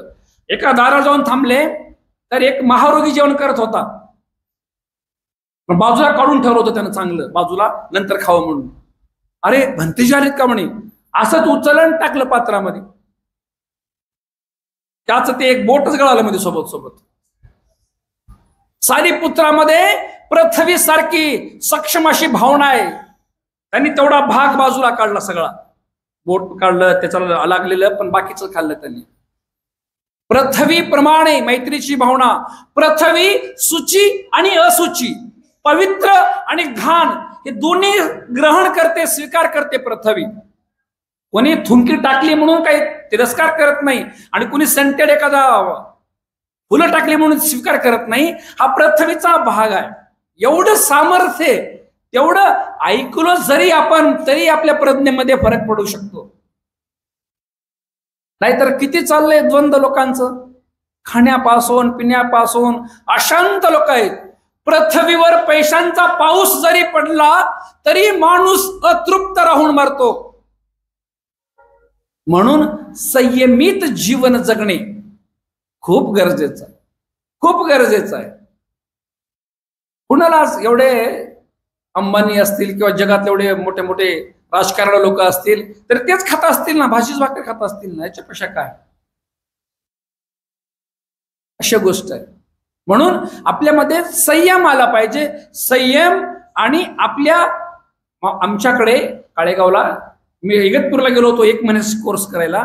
तिथे एक अधिकारी भेटला होता जो आता इन्कम टॅक्स डिपार्टमेंटला आहे, पण तो काही वर्षापूर्वी ईडी मध्ये होता. तो तुम्हाला माहित आहे ईडी म्हणजे आता सगळं. तर आम्ही विपश्यना केला असता आम्ही काळेगावला बोलवलं प्रवचन द्यायला. UPSC केलेल्या माणसाला सगळं बाबासाहेब माहिती असते. तर आमची चर्चा झाली तर ते म्हणाला, माझी बायको पण सुपर क्लास अधिकारी आहे आणि हा पण मराठा समाजाचा आहे तो. तर एखाद्या जर मी कंपनीत गेलो तपासायला तर तिथे आधी 5 कोटी रुपये बाजूला थांबतात, मी 5 कोटीची असत, आणि पुन्हा मग फाईल बघा म्हणून. ते म्हणाला, भंतेजी विपश्यना मी केली आणि विपश्यनेचे मला एवढा लाभ आहे म्हणे. आधीपासूनच मी धार्मिक आहे, तर माझ्या रूम मध्ये एसी सुद्धा नाही, माझ्या घरात फ्रीज नाही, मला त्याची कार आहे स्विफ्ट डिझायर, साधी सेकंड हँड आहे त्याच्याकडे गाडी. कारण या सगळ्या गोष्टी मला नकोशा वाटतात भंतेजी. मी 5 पैसे माझ्या पगारापेक्षा 5 पैसे कुणाचे घेत नाही भंतेजी. कारण ज्याच्याकडे धम्म आला ना त्याच्या गरजा मर्यादित व्हायला लागतात, त्याच्या गरजा मर्यादित व्हायला लागतात. मग त्या मर्यादित झाल्यात ना, संतुठी परमं धनं असं म्हटलेलं आहे पालीमध्ये. संतुठी, संतुष्ट राहणे हे सगळ्यात मोठं धन आहे. संतुठी परमं धनं. तुम्ही म्हणाल मग जसं आम्हाला ठेवलंय तसंच राहतो मग आम्ही, त्याचा वेगळा अर्थ लोक लगेच काढत असतात. म्हणजे मोठ्यातल्या मोठ्या पदावर जाऊन सुद्धा संतुष्ट राहता येतं. अन्न वस्त्र निवारा मिळवायला तुम्हाला प्रयत्न करावे लागतील, कामधंदा काबाड कष्ट करावा लागेल, पण ते काम करताना सुद्धा तुमच्यात मॅच्युरिटी पाहिजे. जर मला आज 500 रुपये भेटत असतील ना, त्याच्यातले 5 रुपये बुद्ध विहारासाठी काढून ठेवीन. काम करते वेळेस तुमच्या धम्माचं बल यायला लागते. आता तुमचे एवढे प्राध्यापक आहेत, शिक्षक आहेत, कर्मचारी आहेत, यांच्यात एक प्रकारचा अहंकार असतो. आणि दान दान या शब्दाच्या बुद्धांच्या काळात समविभाग हा पर्यायवाची शब्द होता. समविभाग.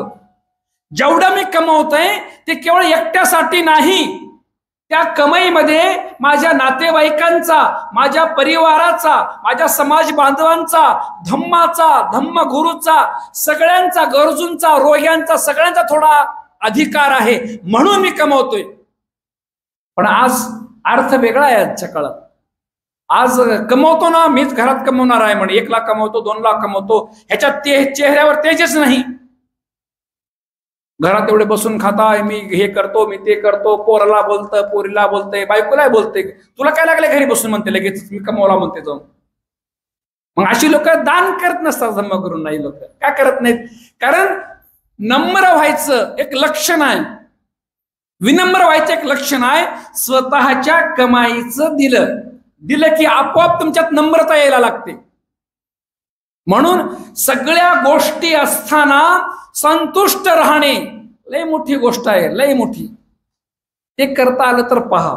जसं की तुम्ही काल उपोषित केले, आज उपोषित तुम्ही करताय.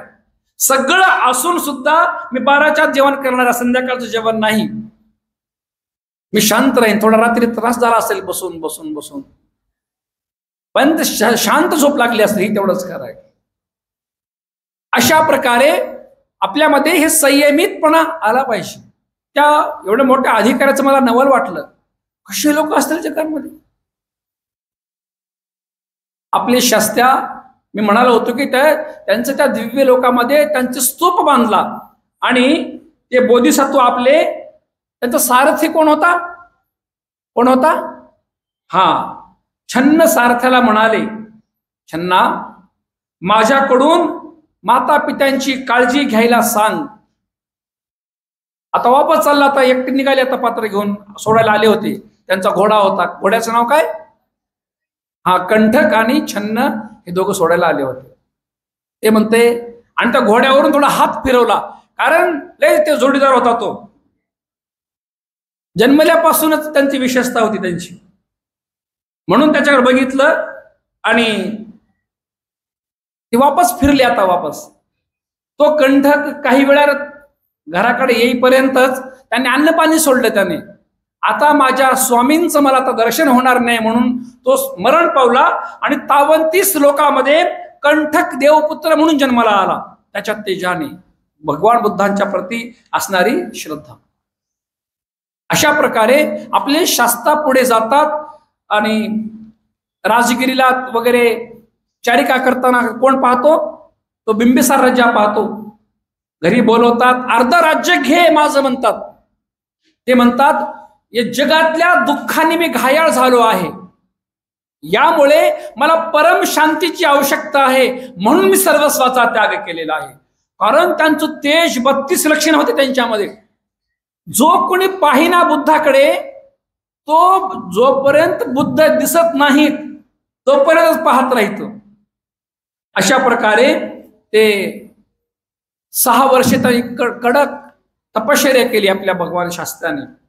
आणि ते बुद्धत्व प्राप्तीच्या पूर्वी त्यांना एक स्वप्न पडलं. त्यांना 5 स्वप्न पडले, 5. आता उद्या परवा दिवशी बुद्धत्व प्राप्त होणार आहे, त्याच आदल्या दिवशी. त्यांचं पहिलं स्वप्न आहे, नेपाळ आणि भारताच्या जमिनीवर, नेपाळ पासून भारताच्या कन्याकुमारी पर्यंत ते पूर्ण भारत देशावर असं झोपले आहेत.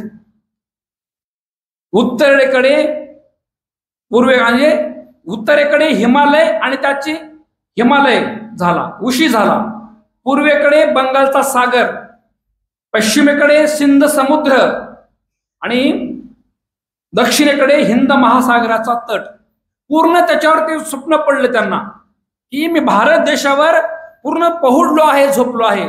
त्याचा अर्थ एक विराट महापुरुष होईल भारतात त्याची शिकवण पसरेल, कन्याकुमारी पासून पार उत्तर भारतापर्यंत, काश्मीर पर्यंत त्यांची शिकवण पसरेल आणि दोन्ही समुद्रातून बोट समुद्राकडे दोन्ही असं स्वप्न होतं त्यांचं.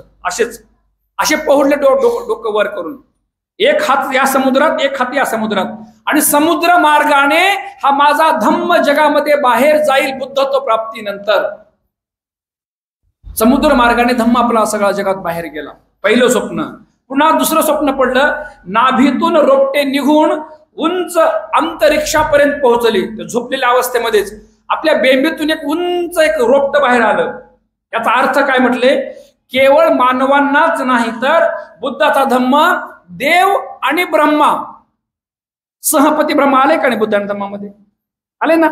सहपती ब्रह्मा सुवार्ता जाहीर करतो सगळीकडे. अरे आता धम्मचक्र परिवर्तन होणार आहे, दुःखी लोकांनो तुम्ही धम्माचा लाभ घ्या आणि जीवन मुक्त व्हा.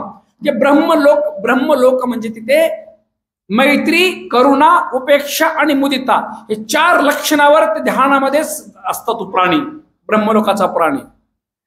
तुम्ही तिकडे जाऊ नका लगेच की हे जग, हिंदू बांधव त्यांची फिलॉसॉफी काय म्हणते, हे जग ब्रह्माने निर्माण केलेलं आहे. भगवान बुद्धाने त्याला विरोध केला. अरे तो कसा निर्माण करणार आहे, तो तर एक सामान्य प्राणी आहे, राग द्वेष आणि मोहात लिप्त असलेला प्राणी आहे, आणि त्यालाही मरण आहे, ब्रह्मालाही मरण आहे, तो कसा प्राणी निर्माण करू शकतो? म्हणजे ती वेगळी व्याख्या आहे त्याची, त्याच्याकडे आपण जाणार नाहीत. तर हे उंच रोपट गेल्यानंतर त्याचा अर्थ लावला की सत्ता देव मनुष्यानं म्हणतो का नाही तुम्ही? मग मनुष्यानच म्हणले असतो की म्हणजे सत्ता शास्था म्हणजे गुरु, शिकवणारा, सधम्माची शिकवण देणारा, त्याला शास्ता असं म्हटलेलं आहे. तो शास्ता आपला देव आणि मनुष्य यांची शास्ता आहे. अशा प्रकारे त्याचं स्वप्न आहे. तिसरं स्वप्न आहे काळ्या डोक्याचे आणि शुभ्रवर्णी प्राणी त्यांच्या पायावर लोळण घेत आहेत. काळ्या डोक म्हणजे शुभ्रवर्णी म्हणजे काळ्या म्हणजे एवढे शुभ्र वस्त्रातले लोक येतील, काळ्या डोक्यांचे केसांचे आणि शुभ्र वस्त्रातले लोक येतील आणि त्यांच्या पायाजवळ बसून विपश्यनेचा अभ्यास करतील, आनापानाचा अभ्यास करतील, आपल्या पारमिता पूर्ण करतील आणि जीवन मुक्त होतील. बघा, तुम्ही पूर्णा शहरातले एवढे लोक भाग्यवान आहात. आता भाग्य हा शब्द पाली शब्द आहे. आपण भाग्यवान म्हटलं तर लोक म्हणजे आपल्यात भाग्य असतं का? भगवान हे शब्द ऐश्वर्याने युक्त असतात. त्याचा अर्थ आहे मी भाग्यशाली आहे, म्हणजे मी ऐश्वर्यशाली आहे, मी धम्मवान आहे, मी भाग्यवान आहे, असा त्याचा अर्थ होतो. तुम्ही पूर्णची लोक सगळी तपश्चर्या चालू आहे, तेजस्वी लोकांची तपश्चर्या. बघा तुमचे चेहरे कसे तेजस्वी दिसत आहेत, कारण उपवास चालू आहे कालपासून आजपर्यंत, आणि प्रचंड तुमचे शुभ्र वस्त्र परिधान करून सर्वस्वाला त्यागून धम्मराजांच्या तुम्ही विहारी आलात. हे त्यांना बुद्धत्व प्राप्ती आधी स्वप्न पडलं. भगवान बुद्धांना, आपल्या बोधिसत्वांना स्वप्न पडलं की शुभ्र वस्त्र परिधान केलेले काळ्या केसांचे हजारो लाखो लोक येतील आणि पायाजवळ बसून त्यांचा धम्म ऐकतील.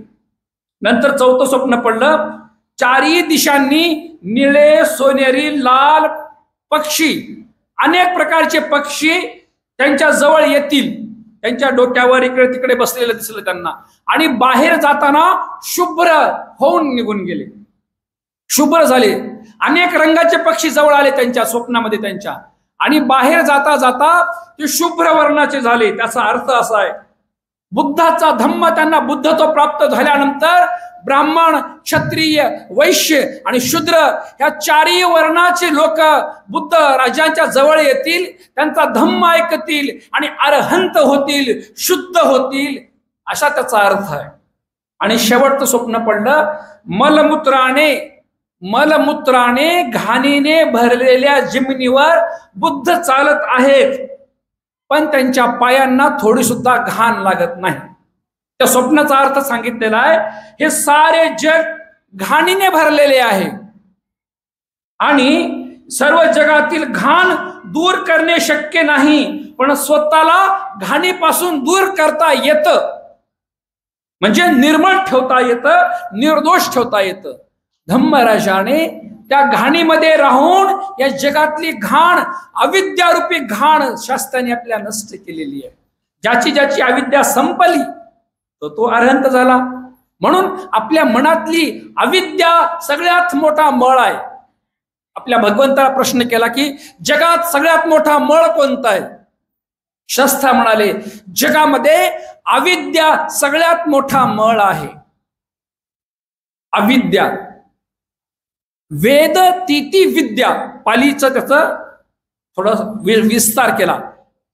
न वेद तीती अविद्या, जे जाणलं जात नाही ती अविद्या, जे जाणलं जात ती विद्या.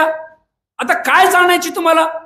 यथार्थ ज्ञानाला तुम्हाला जाणायचं. यथार्थ ज्ञानाला कोणतंही चिंतन असो, माझं प्रज्ञा मी परिपक्व करेन, प्रत्येक गोष्टीवर विचार करेन, सार आणि असाराचा. मग त्याच्यासाठी केवळ बौद्धिक ज्ञान असून ज्ञापनाचं ज्ञान सुद्धा असायला हवं. अशा प्रकारे आपल्या शास्त्रांना हे 5 स्वप्न पडले. आणि दुसऱ्या दिवशी त्या देशाची एक बाई आहे सुजाता नावाची, आणि तिचा तो संकल्प असतो. तिला कुठे दिलेला असते? वाराणसीच्या यशची आई आहे ही. यश माहिती आहे ना, नावाने बुद्धांच्या धर्मात यश, आणि त्याच्या मित्रांची दीक्षा म्हणून आलेला आहे.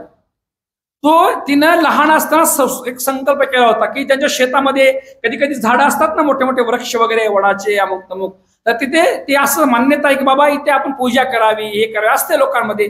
कधी कधी ते मागायचं पण असते. संकल्प केला होता की मी श्रीमंत कुळामध्ये जावं, आणि श्रीमंत कुळामध्ये गेल्यानंतर मला पहिला मुलगा व्हावा. तर जिथे आमचं घर आहे, शेती आहे, तिथे जे वट देवता असतात त्यांना मी दरवर्षी येऊन सोन्याच्या पात्रात खीरदान करेन. या दिवशी तिथे शास्ता बसले होते. दासीला पाठवलं, जा ते स्वच्छ त्या वडाचं खातं सगळं स्वच्छ करून ये म्हणे. सगळं जाऊन ती आली तर तेजस्वी चेहऱ्यामध्ये बसलेले आपले शास्ता तिला दिसले. ती धावत गेली. ते कोणीतरी साक्षात ते सोन्यासारखं त्यांचं अंग आहे, साक्षात आपला तो देव आहे ना, तोच उतरलेला आहे म्हणे. ही तिने काय केलं, ते सकाळी पहाटे उठली आणि 1000 गाईचं दूध काढलं. ते क्रमशः सांगितलेलं आहे. ते 500 गाईंना दिलं.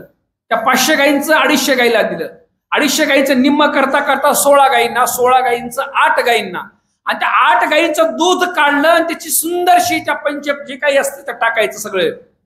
ते टाकून सुंदरशी असं मोठं पात्र बनवून तिने खीर बनवली. आणि वाजत गाजत डोक्यावर ठेवून ती खीर आली आणि आपल्या स्वीकार करा खीर म्हणाली. हे देवा, तुम्ही माझी खीर स्वीकार करा. शास्त्रांना स्वप्ने पडलं होतं आणि त्यांनी आत्मक्लेशाचा मार्ग आता त्यागावा म्हणलेले, तपश्चर्या केली, आता ह्याच्यातून काही मिळत नाही म्हणले, आता मध्य मार्गाकडे येतो. म्हणून त्यांनी ती खीर स्वीकार केली. आणि ती खीर स्वीकार करून आपले शास्त्र निरंजना नदीच्या किनाऱ्यावर आले. त्यांनी स्वच्छ आंघोळ केली आणि ते खीर खाल्ली. 49 घासामध्ये खीर खाल्ली त्यांनी. 49 घासांमध्ये तेवढी खीर. आणि हे भोजन बुद्धत्व प्राप्तीनंतर पुढे 49 दिवस त्यांनी काही खाल्लेलं नाही. ज्या दिवशी त्यांना बुद्धत्वाची प्राप्ती झाली त्या दिवशीपासून 7 आठवडे शास्ता त्या बोधी मंडच्या परिसरात फिरत राहिले. पहिला आठवडा बसून राहिले, दुसरा आठवडा वरून पापणी न हलवता एकटक पाहत राहिले. अशी तिथे 7 आठवडे शास्त्राने 49 दिवस आपले शास्ता फिरत राहिले. आणि पुन्हा मग धम्माची देशना वगैरे त्यांनी सुरू केली. तर ती जी पात्राबद्दल सांगितलेलं आहे ते म्हटल्याप्रमाणे बुद्धाने धम्मामध्ये मी संकल्प केला की हे पात्र प्रवाहाच्या विरुद्ध दिशेला जावं. मी जर उद्या आज बुद्ध बनणार असेल तर. आणि ते पात्र विरुद्ध दिशेला गेलं आणि जिथे कोणागमन, भगवान कोणागमन, भगवान ककुसंद आणि भगवान काश्यप या भगवान बुद्धांचे जिथं पात्र आहेत त्यांच्या पात्राच्याच बाजूला बरोबर त्याला लागूनच तिथं जोडलं राहिलं. बघा कसा इतिहास आहे ग्रंथांमध्ये.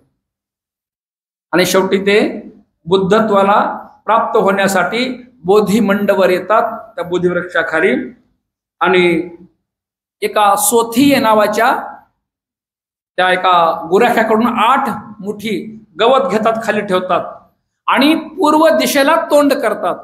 जेवढे सम्यक संबुद्ध झाले त्या जेवढे सम्यक संबुद्धांनी पूर्व दिशेला बघूनच बुद्धत्व प्राप्त केलेलं असतं. प्रत्येक बुद्धांची ती दिशा आहे. आणि त्यांना संकल्प केला, माझी त्वचा नस हाडे शिल्लक राहिले तरी चालेल, माझं शरीर मांस सुकलं तरी चालेल, परंतु मी बुद्धत्व प्राप्त केल्याशिवाय आता इथून उठणे नाही. आणि त्याच संध्याकाळी ते आता ध्यान अवस्थेत गेले. ध्यान अवस्थेत जाता जाता आता जो ह्या 31 ब्रह्मांडामध्ये 31 लोकात या कागदावर दिलेला आहे, 31 लोक दुर्गतीपासून ब्रह्मलोकापर्यंत, ह्या 31 लोकावर मार सेनेचं साम्राज्य आहे. कारण इथं अरहंत पद नाही ना, 31 लोकात कुठे अरहंत? ह्या 31 लोकाच्या पलीकडे विमुक्ती आहे, अरहंत पद आहे. तर जो मारसेना कुठे राहते? तर 6व्या दिव्य लोकात राहते मारसेना. मारसेना म्हणजे तुम्ही जगात खा प्या मौज करा, याचा आनंद घ्या, याच्यातून बाहेर पडू नका, असं जे आपल्या मनात विचार येतो ना, तीच मारसेना आहे. तर ते मारसेना जो आहे ना, तो मार देवपुत्राच्या मनात विचार आला की सिद्धार्थ गौतमाला या बुद्धत्वाकडे मी जाऊ देणार नाही. हा जर बुद्धत्वाकडे गेला तर लाखो करोडो लोकांना लाभ प्राप्त करेल आणि माझ्या क्षेत्राच्या बाहेर जाईल. अरहंत होणे म्हणजे मारसेनेपासून दूर जाणे. ते मारसेनेला आवडत नसतं ते, कारण खा प्या मौज करा आणि मरा, इथेच तुम्ही राहा असं त्याचं म्हणणं आहे. पण जे मारसेनेच्या बंधनातून मुक्त होण्याचा मार्ग ते त्याला आवडत नाही. म्हणून तो गिरीमेखल नावाच्या हत्तीवर बसून आला युद्ध करायला. शेकडो शस्त्र लाखो सेना घेऊन आला. 10,000 चक्रवारातील देवता त्या महासत्वाची प्रशंसा करत होते. आता बुद्ध बनणार आहे, आज बुद्ध बनणार आहे, आज बुद्ध बनणार आहे. या जगाला जो मार्ग माहित नाही तो मार्ग त्याच्या हृदयामध्ये तो स्थापित करून खऱ्या अर्थाने शुद्धत्वाची बुद्धत्वाची अवस्था प्राप्त करणार आहे. पण मारसेना जशी जवळ येऊ लागली ना, तसे तसे ते सम्यक सत्पुरुष देवता ते सगळे दूर दूर कारण निघून गेले, कारण ते घाबरले माराला. कारण 31 लोकात माराचं साम्राज्य आहे, त्याच्यावर कोणी विजय मिळू शकत नाही शिवाय अरहंत पदाच्या. आणि अशा प्रकारे मारसेनाच्या समोर सगळे लोक निघून गेले घाबरून. आणि दोघांमध्ये आता युद्ध सुरू झालं. तो म्हणते, उठ श्रीमान गौतमा, हे तुझं आसन नाही.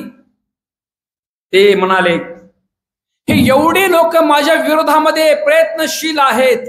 आपले शास्त्र ध्यान चालू आहे, आता मुक्तीकडे जायच्या त्या निरोध अवस्था, निरोध समापती ध्यानाच्या पहिलं ध्यान, दुसरं ध्यान, तिसरं, चौथं, 5वं, 6वं, 7वं, 8वं आणि 8 ध्यानानंतर 9वं ध्यान हे अरहंत पदाचं आहे. तिकडे जाणं सुरू आहे यांचं. ते मार शस्त्र अंगावर टाकणं चालू आहे, कुठं बसू देत नाही. ते म्हणतात, एवढी लोक माझ्या विरोधामध्ये आज प्रयत्नशील आहेत.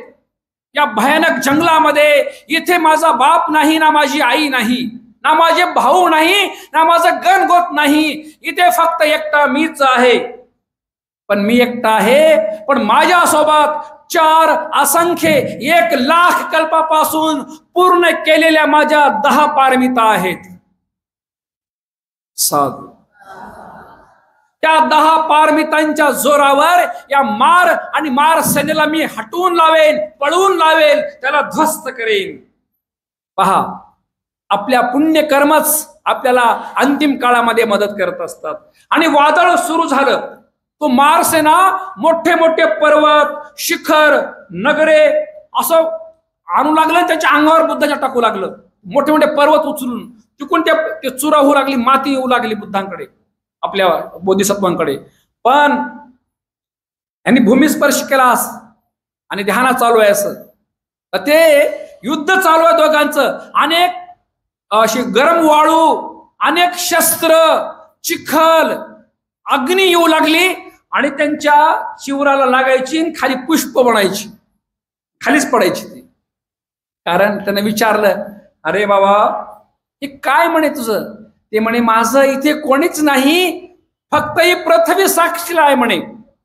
पृथ्वी काय साक्षी देते? मी 4 असंख्य 1,00,000 कल्पापासून मी पारमिता पूर्ण केला. ही भूमिस्पर्श मुद्रा अशी. भूमीला स्पर्श केल्याबरोबर आता मात्र त्याचा पराभव झाला. म्हणजे त्यांच्या पारमितेच्या तेजानं त्याला कोणतेच चिवराला धक्का लागला नाही, अंगाला धक्का लागला नाही, कशालाच धक्का लागला नाही त्यांच्या पारमितेच्या तेजाने.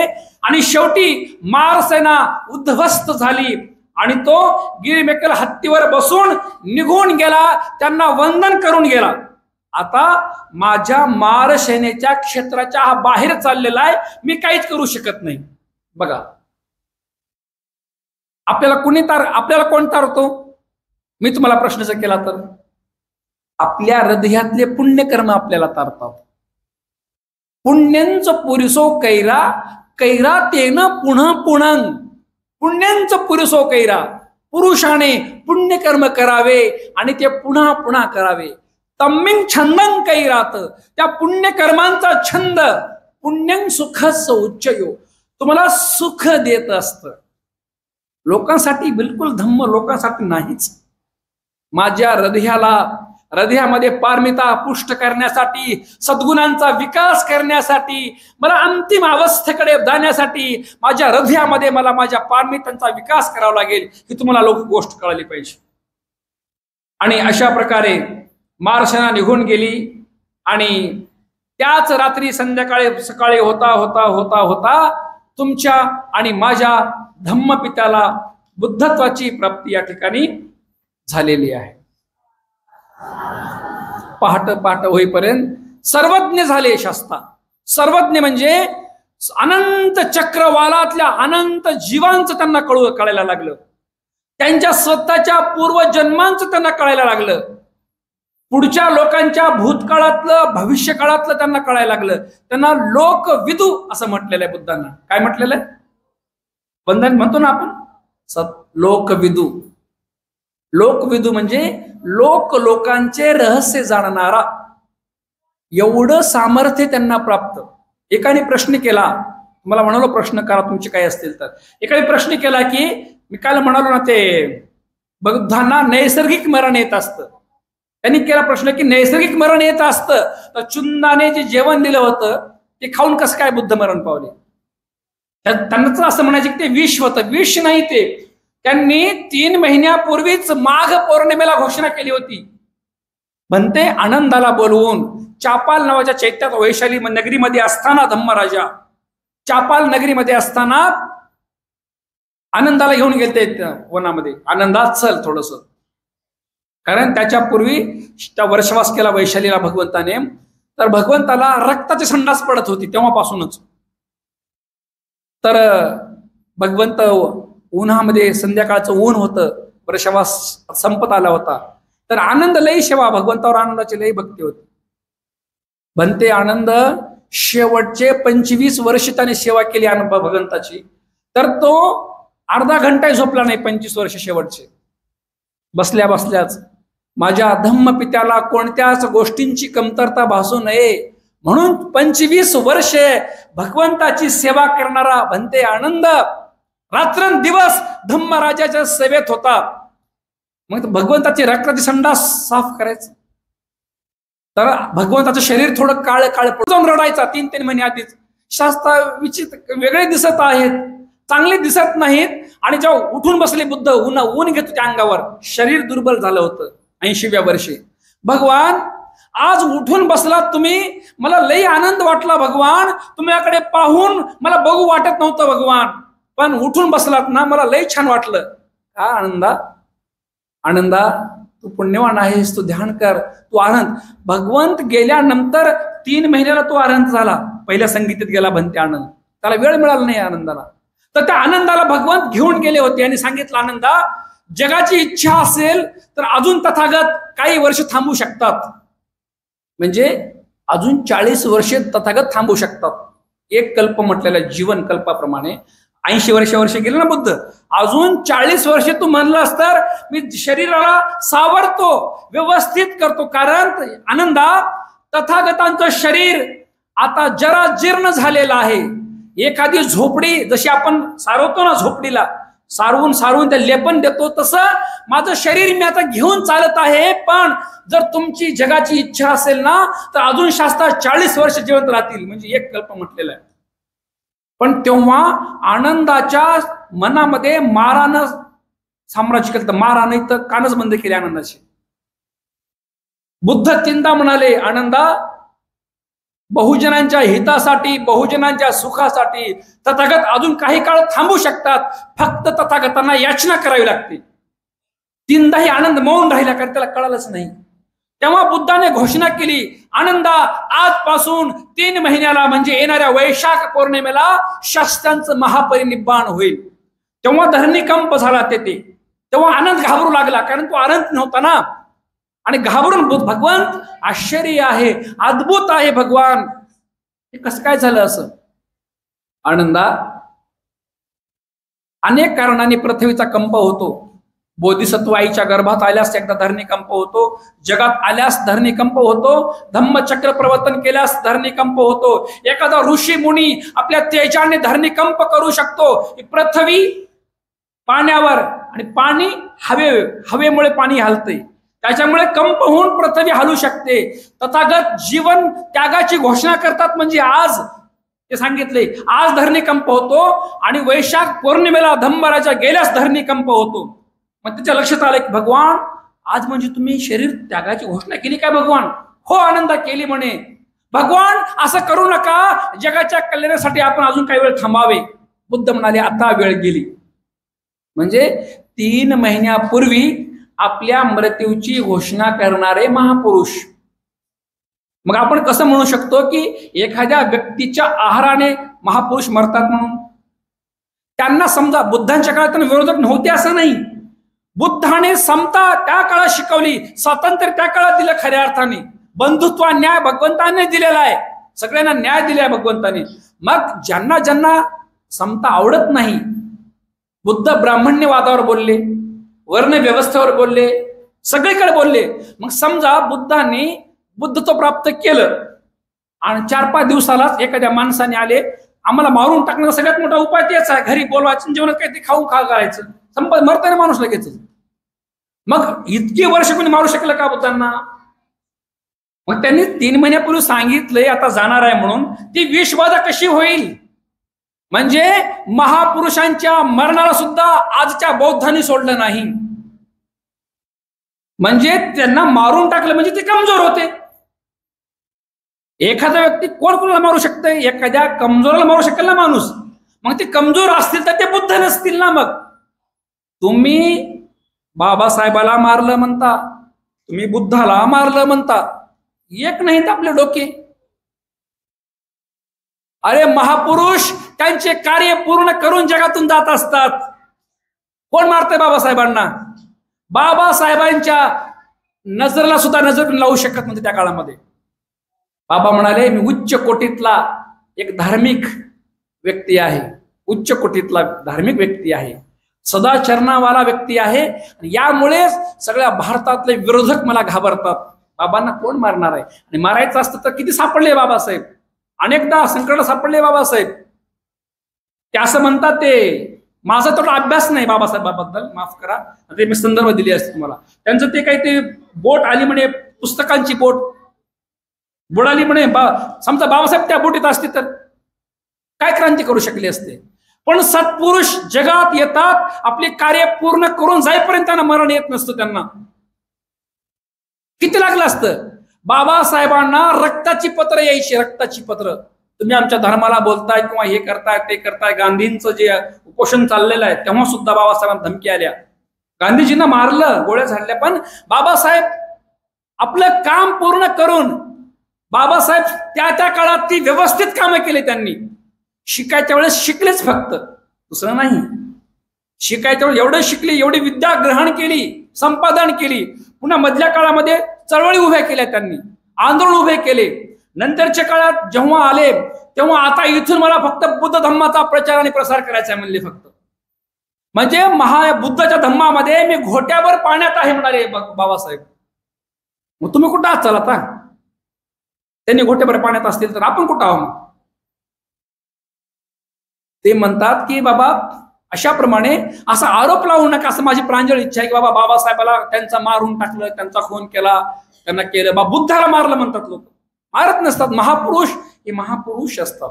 म्हणून हा जो लोकविदू आहे, लोकविदू म्हणजे त्यांची प्रज्ञा आता अखंड झाली, मोठी झाली. त्यांना कळायचं कोण व्यक्ती कुठून येऊन बसला इथे, त्यांना कळायचं शास्त्र्यांना. काही 2-4 मित्र आले, समोर बुद्धांच्या बसले होते. एक जण शांत डोळे बंद करून बसून ऐकू लागला, पण एक जण आजूबाजूला वरच बघू लागला. ते एक जण झाडाकडेच बघू लागला होता. एक जण एक जमिनीवर अशा रेषा रेषा रेषा करू लागला होता. एक भगवंताला विचारलं, सांगितलं त्यांनी नंतर, हे जे वर बघतंय ना, हे पूर्व भवामध्ये हा नक्षत्र बघणार होता म्हणले. हा चांदण्या चंद्र सूर्य कुठून कुठं आहे ते, तो झाडाकडे जो बघत होता ना, झाडाकडे, तो पूर्व भवामध्ये माकड होता म्हणले शास्त्र. माकड झाडाकडे, त्याला माकडच बघा वाटते त्याला. पुन्हा एक जण खाली असं हाताने, किडा होता म्हणले. ती किडाच तिकडून तिकडे वळवळ वळवळ करत होता म्हणले ते. आणि एक जो ध्यान होता ना, हा तपस्वी होता, हा संन्यासी परिव्राजक होता, हा ध्यानी होता म्हणाले. हे पूर्व भवाचं शास्त्राची विशेषता काय आहे? धम्माची आपल्या विशेषता हीच आहे की त्यांच्यात सामर्थ्य प्राप्त होतं, आणि ते सामर्थ्य एवढ्या जन्माच्या पारमित्याने पूर्ण होत असते आपल्या शास्त्रांना. आता बघा, त्यांच्या काळात ते 2 मित्र आहेत. एक बुद्धाचा उपासक आहे आणि एक जैनाचा उपासक आहे बुद्धांच्या काळात. आता बुद्धांचा जो उपासक आहे ते दोघं कट्टर मित्र, एका ताटात जेवणारे दोघं, पण आपापल्या धर्माचं पालन करणारे, कारण त्या काळात जैन धर्म सुद्धा प्रभावी होता. एके दिवशी दोघं मारत बसले. तो जैनाचा म्हणून काय म्हणते, अरे काय चाला रे बुद्धाकडे, त्या माझ्याकडे चल म्हणते, तिकडे माझ्या गुरूंकडे तर बघ म्हणते. त्याचे नग्न साधू आहेत ना, त्यांच्याकडे तर बघ, त्यांचे तेच तर बघ म्हणते. माझ्या गुरूंना भूतकाळातलं भविष्य काळातलं हे सगळं समजत असते म्हणे. सगळं दुसऱ्यांचं कळतंय, यांचंही कळतंय म्हणे सगळं. तू जाऊन चलतं. हा म्हणते, असं आहे का म्हणते. बरं जाते. आपल्या समाजाचा म्हणजे आपला बौद्ध माणूस जातो त्या सोबत आणि वंदन करते आणि म्हणते, उद्या सकाळी माझ्या घरी आपण भोजनाला यावी. काय म्हणते त्या जैन लोकांना, उद्या माझ्या घरी आपण जेवायला यावे. आता दोघे श्रीमंत आहेत भाऊ, दोस्त. मग तो दोस्त ह्याची प्रशंसा करते आपल्या माणसाची, हा माझा दोस्त आहे बरं का, तुम्ही जावं लागतं बरं का भंतीची म्हणते त्याला. हो, घरी येत आहेत. आता मोठा महल त्याचा बंगला आहे, आणि येता येता मस्त काय करते, घरांमध्ये अशी प्रवेशद्वार करते. आता पाय धुवून आता मध्ये एंट्री करायच्या, मोठ्या हॉलमध्ये बसायचे. मग ते हॉलमध्ये बसायचं, तर हॉलमध्ये अशा राऊंड न खुर्च्या मारतात सगळी कोणच, आणि महागाच्या खुर्च्याचे महागाचे 2 टोक आहेत ना, ते बारक्या अशा रस्सीनं बांधते, दोरीनं बांधते मागलची. ते माणूस वरी बसला आणि महाग काय करते, खाली सगळे घाण आणून भरते. या सगळी घाण आपला माणूस सगळी घाण भरते आणि म्हणते, आता आले बा ते सोबत त्याचा मित्र, त्याला घेऊनच येते तिकडून शेत, हात जोडत आणते. ते म्हणते, माझा दोस्त आहे बरं का, म्हणते त्यानं जसं म्हणलं तसं करा बरं का म्हणून सांगते त्याचा दोस्त आपल्या. त्याचा मग आपल्या माणसाबद्दल म्हणते. त्याचे पाय धुते, आणि पाय धुता काय म्हणते मनातल्या मनात, हे साधूंनो, तुमच्या मित्रांना मला असं म्हटलं होतं की तुम्ही माझ्या मनातलं जाणता म्हणून. तुम्ही जर माझ्या मनातलं जाणत असाल तर इथल्या इथून असं महागारी फिरा, आपापल्या घराला जा, आता आपल्या मठात जा म्हणले तिकडं. तुम्हाला माझ्या घरी काहीच मिळणार नाही जेवायला. मी बुद्धाचा बुद्ध पुत्र आहे. फक्त माझ्या मित्रांना असं म्हटल्यामुळे तुम्हाला मी निमंत्रण दिले. आणि तुम्ही जर माझ्या मनातलं तुम्ही जाणत असाल तर वापस जा, आणि मध्ये जर आलात तर मध्ये घाण आणून ठेवला, मोठा खड्डा केला म्हणे, मोठा खड्डा. आता खड्ड्यातून, त्या घाणीतून तुम्ही बाहेर पडलात की 2 माणसं, एकूण एक माणूस थांबलाय एवढी काठी घेऊन. घाणीतून बाहेर आले की आधीच नग्न आहेत, एकूण एक दिल, आणि रडत घरला जावं लागेल. विचार करा म्हणते, मनातल्या मनात म्हणते ते. आता हेला मनातलं काही कळत नाही ना, लोकांच्या मनातलं ते म्हणलं मित्रांनो तसं, पण हेला काहीच कळलं नाही ना, ते आनंदच नाहीत ना. अरे एक कायनो मग्गो अयंग भिक्कवे सत्तानंग विशुद्धिया, हा एकच मार्ग आहे अरहंत बनण्याचा, जीवन विमुक्त होण्याचा. विपश्यना आणि अनापानाच्या मार्गाने चालावं लागणार आहे. पण त्यांच्याकडे नाहीच ना बिचारे, त्यांच्याकडे काय असणार आहे, त्यांच्याकडे काय क्लेश आहे त्यांच्याकडे. मस्त पाय धुवू लागले, पाय धुतले, त्यानं पाय पुसायचं बरं का. त्यानं आले की म्हणला माझ्या घरची पद्धत आहे, त्या पडद्याच्या मध्ये जो हॉल आहे ना, एक खुर्ची जाऊन बसला की दुसऱ्या मध्ये एंट्री करायची. त्याचा दोस्त म्हणला त्याच्या धर्मगुरूला, माझा मित्र जे म्हणते ते करावंच तुम्हाला लागते बरं का, नवीन लोकात चालाव तुम्ही. तू म्हणलास तसं. पाय धुतले, एक जण यायचा आणि त्या खुर्चीवर असा बसायचा. जेवण सुरू होणार आहे ना आता, खुर्ची महाग टेक तळकून दोरी तोडायची, ते खालीच घाणीमध्ये सगळं घाण, अंगाला घाण लागली. फसवलं पण वरी आवाज येत नव्हता ना, ते खोल होतं खाली, बंगला आहे त्याचा मोठा लढ. ते घसरत लांब जायचे आणि ते 2 माणसं ठेवली होती, 2 माणसं. घाणीतून उठले की अरे ह्यांचा आमचा नाश केला, रे आमचा अपमान केला म्हणायचे, उठून पळायचे. पळता पळता 2 मागून ठ्याके धरून सब तुम्हाला येऊ नका म्हणलं होतं ना, तुम्हाला कसं काय तुम्ही आले म्हण. एक आला की दुसरा 400-500 लोकांना लय झोडपलं त्यानं. एक तर घाणीतून घाण पडली अंगावर आणि झोडपलंय दुसरं खूपच. ते गेले आपापल्या बिचारीला काळे नळे पाठ करून टाकली त्यानं. आता दोस्त आता बोलणं बंद केलं हे ना, माझ्या धर्माचा अपमान केला, माझ्या सगळं केला, माझ्या धर्मगुरूला मारला म्हणे, तो असा कसा दोस्त रे म्हणे. 15 दिवस 20 दिवस महिनाभर बोललेच नाहीत, पण त्याला झोपच ना की त्याला. एवढा अपमान करते, एवढा अपमान करते. आता आपल्याला बी काही करावं लागलं म्हणते. आता येत या म्हणते आपल्याला, आपल्या समाजाला येऊन म्हणते मित्रा माफ कर, आपण 1 महिनाभर बोललो नाही, झालं होऊन गेलं, विसरून जा म्हणते. आता ते काही ध्यान काढू नको, झालं ते झालं, जी घटना झाली ती होऊन गेली.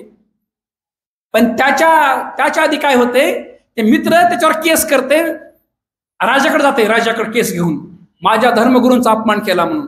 राजा ह्याला कितीतरी लाख रुपये दंड करते आपल्या समाजाच्या बौद्धाला. ते म्हणते राजन तुमचा जो निर्णय तो चुकीचा आहे म्हणते, तुम्ही मला काहीच बोलू देत नाहीत म्हणते. बोल की म्हणते. आम्ही दोघं एका दिवशी बसलो होतो, तर हा मला म्हणला की माझे गुरु सर्वज्ञ आहेत. मी सर्वज्ञ आहेत का म्हणून मी गेलो, आणि जातानाही घरला आल्यास मी म्हणलो, मी तुम्ही जर सर्वज्ञ असाल तर माझ्या घरला येऊ नका, मार खाणार आहो, घाणीत पडणार आहो म्हणलो, तरी मी ऐकलं, घरात आले मी मारलो. राजा म्हणला हे बरोबर आहे का रे. हो म्हणे हे बरोबर आहे म्हणे.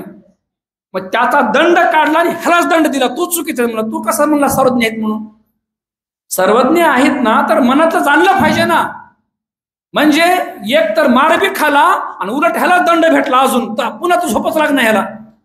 महिनाभरानं गेला घरला त्याच्या, माफ कर म्हणला, जे झालं ते विसरून जाऊ म्हणला आपण, पण मला लई इच्छा व्हायला म्हणे तुझ्या भिक्षुला आणि बुद्धाला माझ्या घरी बोलवायची.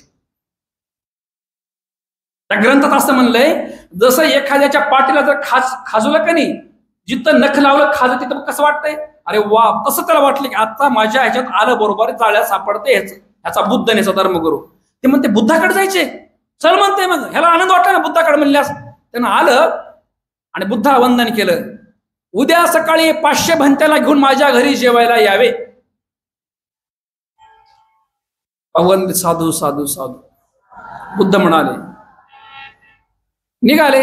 आता आपल्या माणसाला झोपच लागणार ना, त्याला घरी सोडलं, गपचिप एकट्या बुद्धाकडे आले. त्यानं भगवान मला लय काळजी वाटली भगवान म्हणे. मी असं त्याच्या गुरुला बोलिलं होतं, त्यानं मला सर्वज्ञ आहेत म्हणलं होतं, पण ते सर्वज्ञ नव्हते, त्याला लय मार दिला म्हणे मी धरून.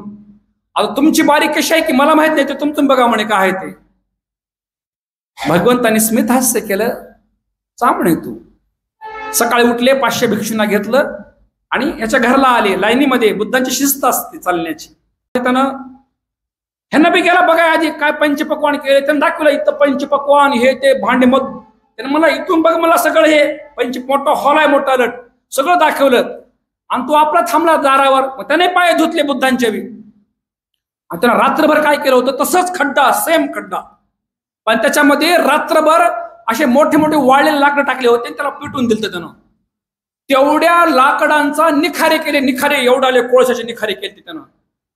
फक्त माझ्या गुरुला तू फक्त घाण तर केला असशील ना, पण तुझा गुरु वाचते कसा बघतो मी म्हणते. आणि तुझे 500 भंतेजी, कारण तू मला शब्द काय दिलास, सर्वज्ञ आहेत म्हणून. हे नाही म्हणलं होतं माझ्या बुद्धाकडे ये, माझे बुद्ध सर्वज्ञ आहेत, ते जाणतात, अरे त्यांना भोजनदान कर, तू महापुण्य मिळेल म्हणलं होतं. ते म्हणते पाय धुले बुद्धाचे. आणि त्यांना असं बसवायचं केलं नव्हती आयडिया. त्यानं पाऊल टाकलं, खालून एकदम पातळ कपडा आहे, पाऊल टाकलं त्या कपड्यावर. आता समजा असं कपडा आहे, आता काय कळलं त्याचा खड्डा कुठं आहे काय नाही कळलं का आपल्याला, चाललेला मध्ये खड्डा. पाऊल टाकले की बुद्ध मध्येच त्या अग्नी जावे असं, आणि सोबत सगळी जनता श्रावस्तीची इकडं तिकडं. आता बुद्ध काय करतात बघाय श्रद्धावान लोक, माझ्या भगवंताला बोलायला जेवायला म्हणून प्रत्येकाचे पाय धुवायचे. त्याने म्हणला आमच्या घरचा नियम आहे. त्याने लावला की नियम की पहिला भंतेजी बसल्याशिवाय दुसऱ्याला मध्ये एंट्री नाही, पडदा लावून घेतला होता. भगवंत भगवंत आहेत ना, कारण 4 असंख्य 1 लाख कल्पापर्यंत तुमच्या माझ्या धम्मराजाने सर्वस्वाचा त्याग केला होता. गौतम बुद्धांच्या पायावर 1000 आर्यांचं चक्र होतं, 1000 आर्यांचं चक्र. जमिनीवर चालू लागले ना तर बुद्ध चालताना ते आपोआप त्याचे ते पाय मोडून टाकायचे, ते ठसा उमटलेला. कारण त्या ठस्यावर कुणी जर पाय दिला त्या व्यक्तीची दुर्गती होणार असते. म्हणून ज्याला दाखवायची इच्छा आहे तेव्हाच ते पाऊल असे उमटायचे. भगवंताला समोर केलं, पात्र बुद्धांच्या हातामध्ये आहे, आणि भगवंत एक एक पाऊल टाकत टाकत आले. तर आता बरोबर त्या अग्नीमध्ये पडणारच बुद्ध शास्ता. तर कमळ खालून 4-5 अशी कमळाची झाडं अशी मोठाले फुलं आले, आणि बुद्ध त्या कमळावरून चालत चालत चालत पलीकडे जाऊन बसले असणार साधुकार्याचा. जर बुद्धाकडे एवढी शक्ती नसती, सामर्थ्य नसतं, तर बुद्ध काय कामाचा, बुद्ध कसा असू शकतो? कारण एवढ्या जगात वाईट शक्ती आहेत ना, वाईट शक्तींना चांगलं आवडतं का? ब्राह्मण्यवादावर बुद्ध बोलले, जाती येतेवर बोलले, स्त्री पुरुषांबद्दल बोलले, कुणाला बुद्ध बोलले नाहीत. आणि मग मारून टाकायला किती वेळ लागतो एखाद्या माणसाला. पण एवढ्या जन्म त्यांना कोणालाही, ज्याला कुणाला बुद्ध म्हणायचंय त्याला एवढ्या पारमिता त्याला पूर्ण कराव्या लागत असतात, तेव्हा ते बुद्ध बनतंय. नाहीतर 4 असंख्य एवढ्या पारम्या पूर्ण करायच्या आणि त्या जन्मात त्याला मारून टाकायचं, काय फायदा आहे का बुद्धाचा?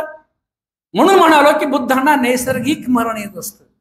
बुद्ध बसले आणि 500 भंतेजी बुद्धांच्या तेजाने ते सुद्धा त्या फुलावरून चालत चालत जाऊन बसले आपापल्या आसनावर, शांत बसले. कारण बुद्धांसमोर भिक्खू संघ बोलत नसायचा. भगवान बुद्धाची विशेषता होती, लाख लोकांमध्ये बुद्धांचा आवाज शेवटच्या माणसापर्यंत पोहोचायचा. त्यांचं लक्षण आहे, त्यांचा कंठ कोकिळेसारखा सुमधुर होता, कर्णप्रिय होता, सुमधुर, शांत. लोकांना ते हृदयामध्ये जायचं प्रतिशब्द बुद्धांच्या. त्यांचं तेज असते बुद्धांचं तेवढ्या जन्मांचं. आता त्या पात्रात काहीच नाही ना. आता मग त्याला हातपायला पाणी सुटलं, थरथर थर करू लागलं ते. आता म्हणजे लोकवेदू इथंच कळालं ना, खाली एवढा अग्नी चालू आहे, त्याच्या वरून कपडा आहे, त्या अलमत कमळ फुलं उमटले, वरून चालू. आता हात जोडले, हे भगवंता आम्हाला क्षमा करा, क्षमा करा, माझ्या गुरुना मारल्यामुळं मी पण तसं केलेलं होतं. पण आता माझ्याकडे भगवंत म्हणाले, फक्त जी पात्र आहेत ना ते वर उचल म्हणे, फक्त मध्ये तुला अन्न दिसेल म्हणे तुला. त्याने तो हर्षभरित होऊ लागला ना, ते चाललेलं बघितलं, बसलेलं बघितलं, अन्न बघून त्यात हृदय वाढताना डोळ्यातून पाणी येणं सुरू झाले. त्याचं तेजच एवढ्या बुद्धांचं. वाढता वाढता वाढता वाढता श्रद्धा एवढी झाली, त्यानं पूर्ण जीवन अर्पण करून टाकलं आणि ते विहार बांधून सगळं समर्पण केलं धम्माप्रती. आपल्याला कोणता मुद्दा मधला घ्यायचा आहे की शास्त्राकडे दशबलधारी महाकारुणिक हा शब्द आहे. बुद्धांकडे 10 बल होते, ते पुढे सांगेन ही प्रवचनानंतर. तर अशा प्रकारे ही सर्वज्ञता प्राप्त होणे म्हणजे माणसाला जन्म मरणातून दुःख विमुक्तीचा मार्ग त्यांना दाखवणे आणि दाखवून मुक्त करणे हा एकच उपाय आहे त्यांच्याकडे. भगवंताला आपली कीर्ती करून घ्यायची नव्हती, भगवंताला बुद्धांना आपला गौरव करून घ्यायचा नव्हता, फक्त इथल्या जगातल्या लोकांना दुःख मुक्त करायचं होतं. म्हणून त्यांचा सगळा अभ्यास चालला होता, सुमेध नावाच्या संन्याशापासून एवढ्या जन्मजन्मांतपर्यंतचा चमत्कार दाखवणे, हे करणे काय काय शक्य नव्हतं भगवंताला. भगवंताला ते अजातशत्रूला माणसं मारायला पाठवले बुद्धाला. कारण देवदत्त म्हणाला, मी बुद्ध बनतो आणि तू राजा बन. देवदत्ता अजातशत्रूने आपल्या बापाला ठार मारलं, ही गोष्ट आहेत मोठ्या. आणि बुद्धाला माराय माणसं पाठवले. तर बघा त्याने काय केले, असे माणसं पाठवले की कोण मारले बुद्धाला, मारून टाकले हे कळूच नाही. बघा, पहिल्यांदा काय केलं त्याने, असे 32 काहीतरी माणसं धाडले सुरुवातीला. असे क्रमशः धाडत भगवंताने बघितलं की मला मारा येत आहेत म्हणून. तर शास्त्र काय करायचे, आधी दोन माणसं धाडले. त्या 2 माणसाला मारायला 4 माणसं पाठवले. त्या 4ला मारायला 8 माणसं पाठवली. 8ला मारायला 16, 16ला 32 माणसं पाठवले. म्हणजे हे पहिले 2 काय करतील, आधी बुद्धाला कापून टाकतील, मारून टाकतील आणि वापस येतील. मग हे दोघं वापस येताना ह्या दोघांना चौघांनी मारायचं. आता ह्या दोघांनी मारलेल्या चौघाला कळलेलं असतंय, त्या चौघाला मारायला पुन्हा 8 माणसं पाठवायची. बघा, 8 माणसाला पुन्हा 16 माणसं, 16 पुन्हा 32 माणसं पाठवायची. म्हणजे कोण कुणाला मारलं हे कळूच नाही, तिकडे बुद्ध मरून पडाव तिकडं. पण लोकविदू आहे ना ते महापुरुष, जगाचं कल्याण करणार आहे ना. पहिले 2 माणसं आले, बुद्ध ध्यानात आहेत. त्यांचा हात असा वर गेला, ते हलेच ना, जागेवरच हलणार ते माणसं. इकडे होणार, इकडे भगवान क्षमा करा, आम्ही तुम्हाला मारू शकत नाही म्हणे. शास्त्रांना मारणे साधी गोष्ट आहे काय. भगवंत म्हणाले, बाळांनो मी तुम्हाला अभय देतो, तुम्ही ज्या दिशेने आलात तिकडून जाऊ नका, दुसऱ्या मार्गाने जावा तुम्ही. बघा, मारणाऱ्यावर सुद्धा एवढं प्रेम केलं म्हणून त्यांना महाकरुणिक म्हणतात. आधी 4 माणसं बघू लागले वाट, हे कसं येत नाहीत, ते बघत आले. त्याला दुसऱ्या मार्गाने धाडता सगळं धाडून टाकलं, त्यांचे प्राण वाचले आणि शास्त्रानं शेवटी अजातशत्रू सुद्धा धम्मात स्थापित झाला. तो श्रोतापन्न झाला नाही. का झाला नाही सांगेल कोणी? त्याने आपल्या पित्याची हत्या केली होती, आईची हत्या, बापाची हत्या, अरहंताची हत्या, बुद्धाचं रक्त काढणे आणि संघात फूट पाडणे, या 5 कर्म जर केले तर त्या जन्मात तुम्हाला श्रोतापन्न असेल, सकृतगामी असेल, अनागामी असेल, अरहंत पद मिळत नसतात. म्हणून या सगळ्यात महापाप सांगितले, ते महापाप आई बापाची हत्या है ना. म्हणून हा लोकविदू जो आहे, लोक इतिपी सो भगवा अरहं सम्मा, म्हणून तुम्ही कुठेही जाल, कुठेही खाताना पिताना, कधी जंगलात चालताना, कधी संकट वाटलं असेल, कुठेही जात असला, कधी रोमांच झाला ना, तर बुद्धाचे जे गुण आहेत ना, 9 गुण, त्यांचं पुन्हा पठण करायचं, पुन्हा त्यांचं पठण करायचं. त्याच्यामुळे तुमची एनर्जी, तुमची ऊर्जा वाढायला लागते. सम्यक सत्पुरुष तुमचं रक्षण करतात आणि तुम्हाला त्या दुःखातून तुम्ही बाहेर पडायला तुम्हाला मार्ग प्राप्त होतो. म्हणून इतिपिसो, कुठेही जा तुम्ही, जंगलात जा, अरण्यात जा, कुठे पाण्यात जा, कुठेही गेलात, एकटे भीती किंवा झोपेतून उठलात तुम्ही आणि झोपेत तुम्हाला स्वप्न पडलं, उठल्याबरोबर लय 11 स्वप्न पडलं ना, इतिपिसो भगवा अरहं सम्मा संबुद्धो विद्याचरण संपन्नो सुगतो, हे 9 गुण आठवण करायचे. माझ्या शास्त्रांना मी वंदन करतो, प्रणाम करतो, माइंड शांत करायचं आणि आराम करायचा. याच्यामुळं तुमचं सत्पुरुष देवता रक्षंती, देवता तुमचं रक्षण करतात. बुद्धाने धम्मामध्ये सुद्धा दिलेलं आहे. मैत्रीचे 11 लाभ आहेत ना, त्याच्यात लाभ आहे. देवता रक्षण करतात, सरळ दिले बाबासाहेबांनी. त्याचा चेहरा चमकतो, तेजस्वी होतो, मरते वेळेस तो शांत चित्ताने मरणाला प्राप्त होतो. 11 लाभ आहेत बुद्धाने धम्मामध्ये. अशा प्रकारे आपल्या शास्त्रांना बुद्धत्वाची प्राप्ती झाल्यानंतर भगवान बुद्धाने सर्व लोकांचा जीवांचा उद्धार केला. केवळ मनुष्यांचा नाही, जेवढे सत्पुरुष असतात.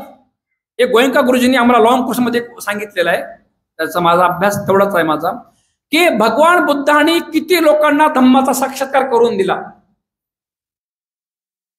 किती लोक धम्मामध्ये स्थापित झाले, किती झाले असतील. मनुष्या सकट देवता सकट 6 देवता, 16 ब्रह्मलोकातले प्राण्यापर्यंत.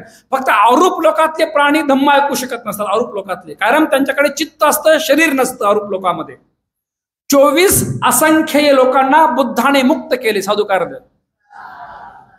किती? 24 असंख्य. एक असंख्य किती असतो? एका पुढे 140 शून्य लावायचे. हा एक असंख्य. असे 24 असंख्य लोकांना भगवान बुद्धाने विमुक्तीचा मार्ग दाखवलाय. आता किती गणना होत असेल विचार करा. ते असो, या सत्यवचनानं तुमचं मंगल हो, तुमचं कल्याण